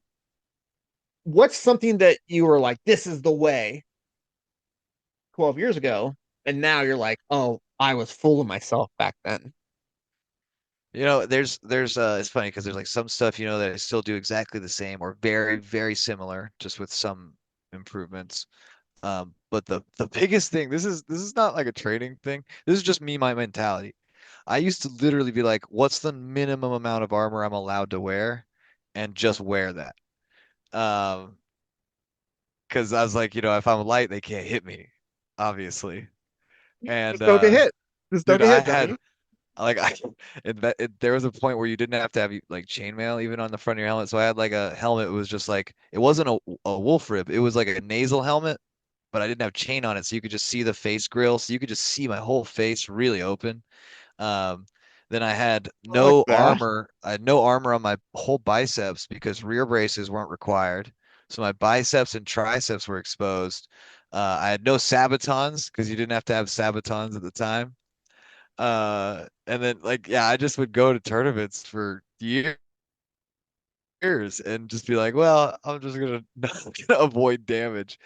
Um, but I've flipped 100% on a lot of those things to the point where, I do wear light armor, but I tell all my new guys and I make all of them get heavier, not heavier, but more protective kits because it's like start with more and pare down to less. But yeah, like I always wear rear braces now, dude, and I always wear my Sabatons now, like just little stuff. But I've flipped a lot on that. Yeah. So I'm all steel. I just changed my brig to tie, and I feel like I'm locked in at that now. I don't feel like I need any Hell lighter. yes. I get myself a little lighter, but uh I am not going down on any of my tie stuff because I what my job is on the rail, I feel like I'm just taking shots all the time. I have a Yeah. No, I Gillespie feel that. helmet, and I've taken a lot of headshots, especially from Dylan Sweeney in that helmet.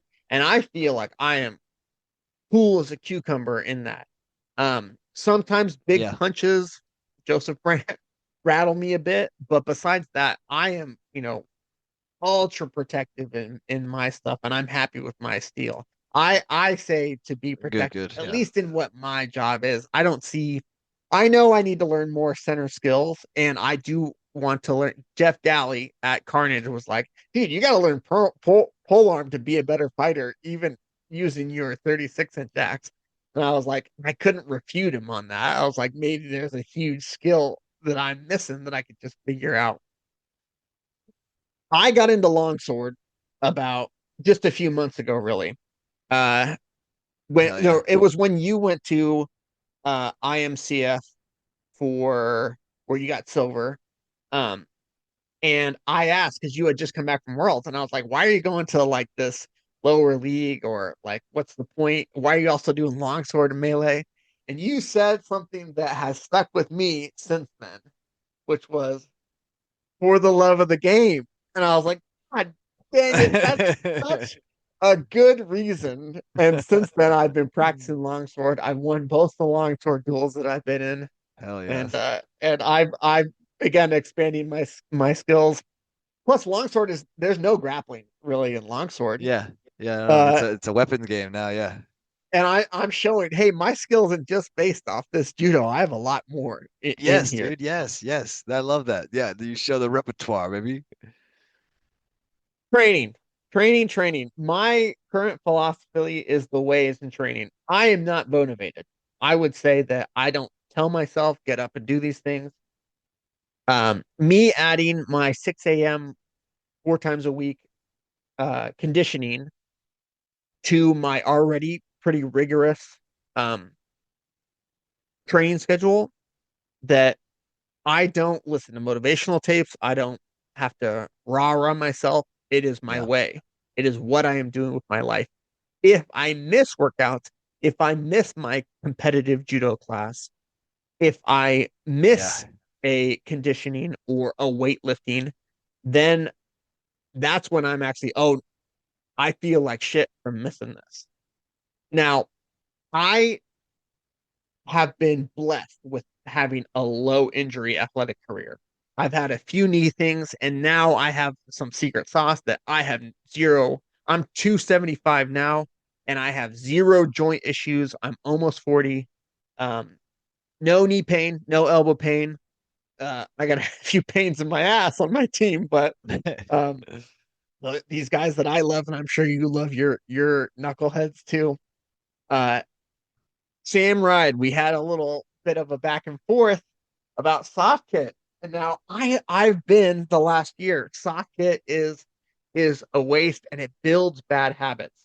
Now, you and I talked quite a bit about soft kit today. What is your stance on soft kit? When to use it, when to Soft not kit's use it, amazing. who No, you should should. use it, who shouldn't? I'll say if you think soft kit builds bad habits, I'll counter with the people you are training with have bad habits, which is not the soft kit's problem. That's like, gun violence kills people. You know what I mean? Well, it ain't a gun, baby. It's the dude holding it. Um, no, I love soft kit because it's just you can replicate your armor without as much wear on the joints. You know what I mean? It's that simple.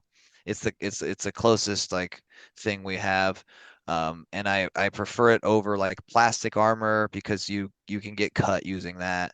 Or modifying and wearing like partial gear because same thing, you can accidentally damage the part that's unarmored. It's just like soft kit is good because it's a well-rounded system that we can use just like you use low contact sparring or lower intensity training in MMA and boxing, with heavier gloves and more headgear on, elbows and knee pads. It's like to me the soft kit is that. It's like we're reducing a certain level of wear on the body to be able to increase the amount of rounds that we actually do, right? So if you think like you could do soft kit 5 to 6. You could do soft kit 6 days a week, potentially 7 days even. You could do it 5 days, and meter your energy. But you probably get a max of 2 good armored training in a week. You know what I mean? Maybe 3. And if you go all out with armored training, chances are most of the people are going to need to recover the next day. So you're going to get less rounds of training in overall versus the person who spends 2 days a week doing soft kit at a moderate level. You have one super hard armored training. Well, you're going to learn certain skills there. And a lot of those skills are going to reflect in very bad habits in the future because you jump right into armored competitive training. Because your one armored training a week turns into, I'm going to go all out and fight because this is the only time I get to put on my armor and fight with my boys. And it feels like competition when it's not, it's practice. And so soft kit is another reminder to everyone that this is literally, it's just foam. You're not winning anything here, and it's much easier to hurt each other in soft kit. So you have to reduce your impact, or you're just gonna break each other's toys. So soft kit is literally for training. It's for practice. It's not for getting together and just beating the shit out of each other, which is what a lot of people do in soft kit, and that's not good, and that's not good to do in armor either. So that's my opinion on it. Soft kit's amazing, and soft kit is good, just like training with no equipment is good, if you are intelligently training. But if you're getting together and just whooping on one another, it's actually easier to hurt each other in soft kit than in armor. So, um, yeah, there's a balance to it for sure. But I think it's worth doing. Absolutely. And we do it twice a week. We do 2 soft kit practices a week. So I've got my judo buddies. I've got shout out Ivan Mum, my best friend, 6'6", 310 pounds, uh, multiple time champion. Um, we are especially close in judo, I think, because we're so aggressive with each other. Judo Okay, means yeah, the yeah. gentle way, but when you're preparing for these international tournaments for judo, when you're preparing for Veterans Worlds, when you're preparing for even our regionals, or when it's time for Coach Adam to, it's like, boys, we're turning it up tonight. When I meet with them on Fridays, I'm driving an hour and 20 minutes to get there. We always open the practice together. We're especially close, I think, because we're so aggressive on the mat together. And now, and then we also eat whenever we're in international tournaments, whenever we're home, we eat. My Buhurt boys and girls, um, my Buhurt, everybody, my people, uh, our camaraderie, I think really how close we are in such a short Hmm. time is because after every practice, we go to this one specific restaurant and we eat together. We're there. We had our 4 hour training in armor. We beat each other up. And then now it's like, oh, what were you doing? What's this? What's your Star Wars take? What books are you reading? Hmm. We're just sitting Yes. around the table eating our sloppy joes. Yeah, you Uh, bond. what's the vagabond way? What's the Sil Soldados, the white company? What's the um Dominus? What's the uh way that you build your guys' team camaraderie? Are you thinking about that? Are you guys just Hmm. together and isolated? What's the thing that builds your guys' closeness if you have that closeness? No, that's a good point, you know. I mean, for us, and I'll just speak on the Vagabonds because it's the team right now that, they're my boys, that's my squad. Um, and we are fortunate in so many ways to have a lot of people whose personalities mesh well together. And And your even if cast of characters. all of them, man, and you wouldn't even think it sometimes, but it just works. Yeah. And you know what? To me, I think a big part of it is that people are very sincere on the team. People are pretty genuine. And I have something I say at practice all the time, which is I don't care if you are a good person, but while you're at practice and at the Vagabonds events, you have to pretend to be. Okay. And I genuinely, because I believe in faking it until you make it. So if you Yeah. pretend long enough, I hope you will be a good person. uh, but the team wants to hang out with each other. You know what I mean? Like when we're at soft kit and at practice and armor, like people show up early, which is amazing. People stay late, they help clean up. They help each other work on their cars when they break down. They get together for board game and mini painting night. It's like one of those Oh yeah. things that actually is my like the kind of thing I love about the team, which like it's like a you ever see that movie The Field of Dreams, where they Yep. say like if you build it, they will come. And this is something that I always think about with the team because I didn't expect anything like this. But they have all these game nights on their own. They're on the Discord right now. I could pull it up. They're probably in voice chat playing fucking like Eve Online or something at the moment. Just like Oh yeah, dude. this community is like it's a self-sustaining thing in its own way, and I get to just step back and observe it like a nature documentarian sometimes, and that's just one of the best to me, dude. And like we had we had like a party last weekend for me and other people who had birthdays in May and June. Like, we just had like a team party for a bunch of Oh people. yeah. And just that, we did practice and then came to my place and everyone was here, some of their girlfriends were here. Helena's hanging out. They're hanging out with my cats. It's like no one on the team makes anyone else feel uncomfortable is really like the goal. And I think when you achieve something like that by happenstance or by communal, policing or whatever you want to like by ordering things in such a way that it can happen, it's like, dude, people want that to grow and they don't want to fuck it up either because it's like we have a respectful community with people who are friends, and so you kind of want to help push it in a positive direction, I think. And Yeah. luckily, that's the kind of people that we have on the team, man. It's really nice, and it's not me. It's really not it's just that like I helped set up an environment, and the people show up. That I'm grateful to them for doing it too, man. Because I don't. It gets boring being alone. That's ultra true. Said every human ever. Um, we talked a little bit about injury. We talked about periodization. We talked about camaraderie, which I believe is a form of recovery. Is there any bit Agreed. of the Johny Porter secret sauce that doesn't seem so secret? You're out here building the community, building the wider base of American Buhurt. Is there any bit of recovery that you have that's part of your secret stuff that lets you fight as much and as well as you do? Mm. I think the biggest thing is to never, and we kind of touched on it already, actually, and this is hard, but the biggest thing is to never stop your training completely. To I because it's not any just one thing. Because I mean, I stretch every day. I have to do like osteopathic style, like bone, you know what I mean, pushing every day because I have joints that are slightly out of place, and if I don't help address them back into place, they just get worse, and like I have chronic pain. I have arthritis in my hands, early onset arthritis. Like these sorts, like I have to do a lot of recovery. So, yeah, dude, like these freaking knuckles here, just I like, got I got the judo um, knuckles. They'll never go exactly, yeah. back down. Yeah, it doesn't No, exist. same. They are there now, so there's like the recovery is you got to do the maintenance for sure.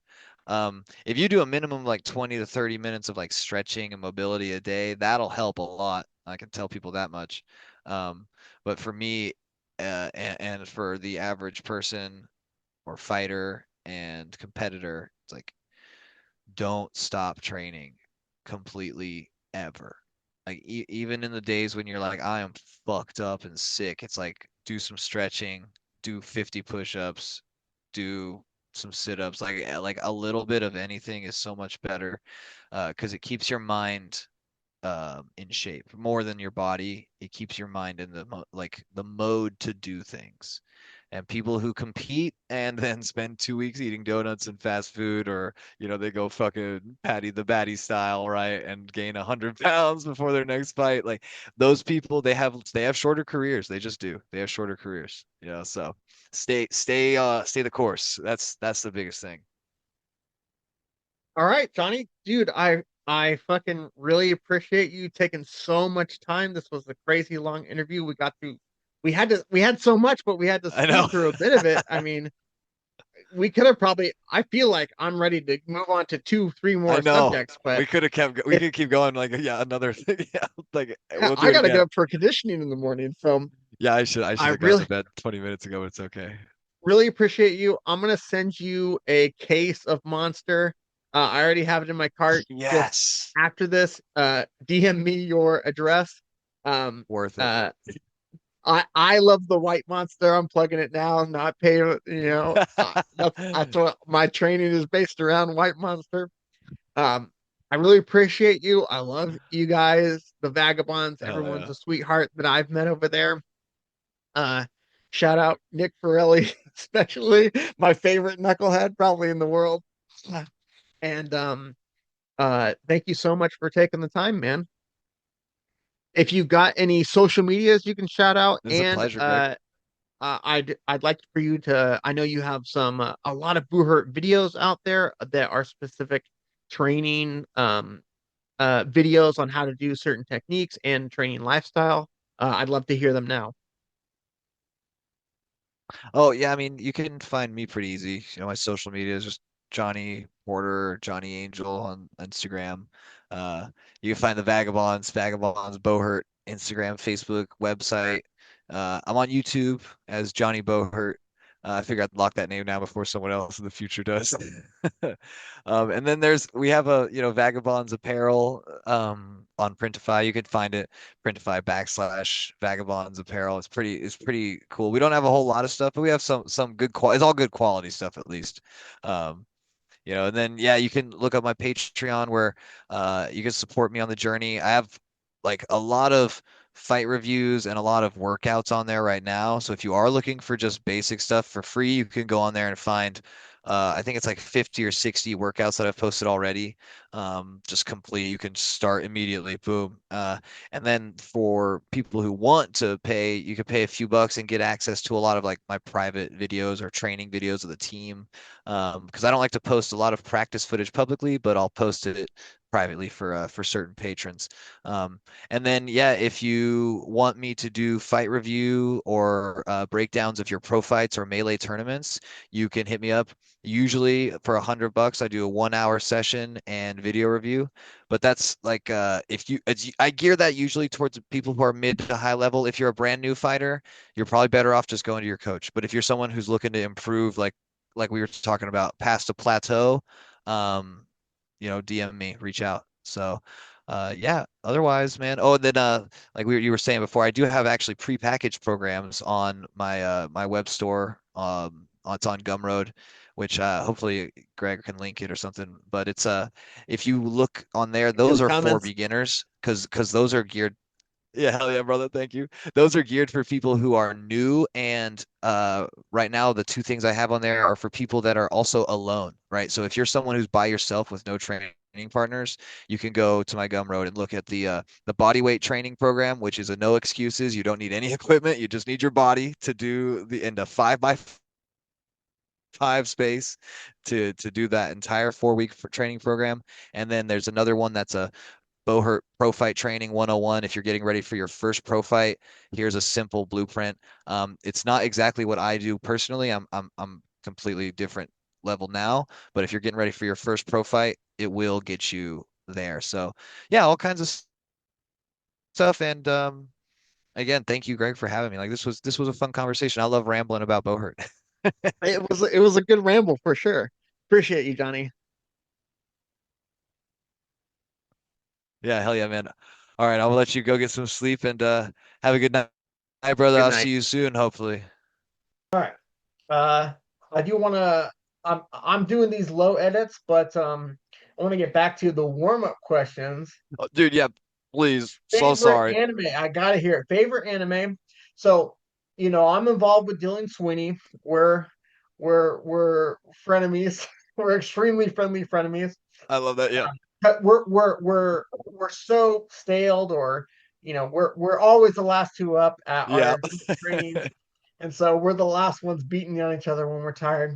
But he's real into anime, and I know you are. My next anime, Space Andy, is from your recommendations. What's your favorite anime? But more importantly, why? Okay. So my favorite anime of all time is Yu Yu Hakusho or Ghost Files in English. Yeah, the Spirit Gun, which a lot of people remember because it was on Toonami, like kind of around the same time that like Inuyasha and Yu-Gi-Oh played. And I remember a lot from when I was a little kid because it was on the time I came home from like kindergarten or first grade or something like that, and I would catch a little bit of it. But not that much. I just rediscovered it in high school. The main Okay. reason, if you've never seen it, it's a classic shonen battle anime. Character gets powers in the beginning, they continue to grow. He makes friends from his enemies, they join his party, they grow together, and they fight stronger and stronger battles. Hijinks ensue, there's love stories, and it's incredibly wholesome. It's well written, written by Yoshihiro Togashi, the guy who writes Hunter x Hunter, which is another one of the best written manga or stories of all time. The character development's insane in that one. But Yu Yu Hakusho, like for real, the main reason ever since I first watched it and every time I watch it, the reason I love it is I resonate so fucking hard with the characters, man. Like not just the main character Yusuke, but him a lot, but like his best friend Kuwabara, his even his love interest uh Kiko, she's like or Keiko, sorry. She's like the kind of person that like you want to be, but then like the main character is the kind of person that you just like also want to be. So you can't choose between, and you understand why they love each other, but also why they can't be together. It's beautiful, But at the same time, I like I've That's the always most watched it. Japanese thing I've ever fucking. You got to endure first before you can have the rewards, man. And uh, it, it's kind of something that a lot of people watch a little bit of and don't get through because I'll say this: the first season is good, but it's the worst of four great seasons. So you watch Okay. the first one, it sets everything up, and then the second season's just it's insane from there. Yeah, that's my favorite of all time, and it's one I could have dropped down and like watch any episode from and enjoy it. So yeah, and if you haven't seen it, highly recommend it. Highly recommend it.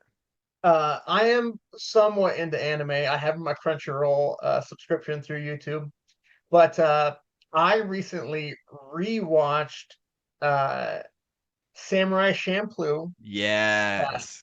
in Japanese. Now that I kind of have enough Japanese to understand, I don't have to like be watching it the whole time. Yeah. Uh, the thing was, a few things happened in my life that were like, oh, I got adult money. I'm going to go back to this thing that I didn't do or didn't finish as a kid. So, game Saga Frontier 2 that they remastered for the Switch. And I didn't realize how close I was to the finish. And I finished the game, and the story was incredible. The way it ended Oh, was so good. The main character, his grandson, finishes the adventure and uh, does all these things uh, that is the fulfillment of like his grandfather's wish to save hell the yeah. world from this thing that keeps getting more and more powerful. But at that same time, I didn't realize how close I was as a kid. And then I had finished Samurai Champloo as a kid. And then so I get to the final episode, not realizing it, watching it, rewatching it now. And then I was like, oh, wait, I did finish as a kid. It just Ah, ends this way. And then I felt a certain way, both satisfied and unsatisfied, Hmm. but you know, regretting what I wished, but happy I got there. The journey was the great part, though. Like I really Yeah. enjoyed rewatching it. And then for me, the rewatch any episode, Cowboy Bebop. I Yes. I just I was in jazz band in high school. I Oh, right played on. drum set. I just that show just hit for me. Yeah. My first anime I ever watched was Ninja Scroll, the Oh, movie. hell yes. Respect. Great movie. Great movie. And I can see now that what I like now, like I'm really into Star Wars, but the darkest storylines, the darkest movies, which is Rogue One, which is my favorite Star Wars movie, the darker they are, the more I like them. And I can Mm. see seeing Ninja Scroll when I was like 10, uh, The same sort that of like influences tragic what I like hero. now. Yeah. Hmm. What was yours first? What got you Oh, into anime? okay. How did you launch into it? So I will say I've always preferred manga because I'm a really fast reader, Uh, and but when I watch anime, um, it usually like it's usually because I read the manga and I liked it enough to also go watch the anime. okay, okay. So I read first ever Naruto, kind of cliche, but it was because all my friends were reading it, and I lived in Korea, and they're all just like, "You gotta read it." So I remember my buddy Kevin and his brother Brian, they moved away, and I was all sad, and I was like, "Well, I'll read Naruto out of their memory," but I didn't watch the anime. The first anime I watched was Elfen Lied, which I don't even know if you've ever heard of it. Yeah, Never heard it's of it. one No. it's kind of it's not obscure, but it's like it's like slightly lower down on the iceberg than the tip. No. But yeah, it's about these mutants who are being born and kind of they're evolving like the next phase of humanity, and they have psychic powers. And of course, the humans are um, uh, okay, thank you. My Helena was making brought me some dinner, but Hell yeah, yeah. later. Yeah. Anyways, it's Elfen Lied, these psychic aliens, they're evolving. Humans don't like that they're evolving because they're like, oh, the psychic aliens or psychic beings are going to replace us. But they're just, kids that are born with psychic powers and then they're horribly tortured and abused. And so naturally they want to turn their psychic powers against humanity. It's a kind of a negative spiral, the feedback loop in this. Um, but it's a character study on one of these psychic individuals that escapes Lucy and the human that tries to hide her. And it's a super sappy, typical, like tragic heroine. She's destined probably to die. I won't say if she does or doesn't, but he's trying to stop it and save her and be like, no, you can just be part of humanity. And she's like, no, I can't. I'm too fucked up and psychic. And it's a really, really good story, even though it's cliche. It's one of the ones that I would say it's like you can predict everything that's going to happen, but it's still well written enough to enjoy. And for some reason, when I was younger, when I first read it, it just stuck with me. And yeah, so I always liked that one. But it's not one I recommend to people usually. It's definitely it's Oh, I odd. got started, but don't do it. Yeah. It's like if you're down the rabbit hole and you've gone through quite a few, then go through that one. Okay, okay. I see that you're wearing a headset with a mic. It looks like a gaming setup to me. Oh yeah, Are yeah. you a gamer? I, What's on the list right now? okay, so I am, but I am not because I'm very bad at video games. Let me just say that first of all, for It's about the journey, not the yeah, destination, Johnny. exactly, exactly. I played League for a long time. I was like my main Yeah. thing. I was super sweaty in League, and I still love watching it because I actually love the game. I watch Pro League. Um, but right now the only thing I'm grinding and playing is Age of Empires 2, the OG. Yeah. Oh I shoot! Dang. I fucking love RTS games, and I got like a bunch of people on the team to play it with me because they'd never tried it. But I'm really bad, so I'm not very good, but I really like it. So I play on the ranked ladder and like play against people, and I just lose almost every game.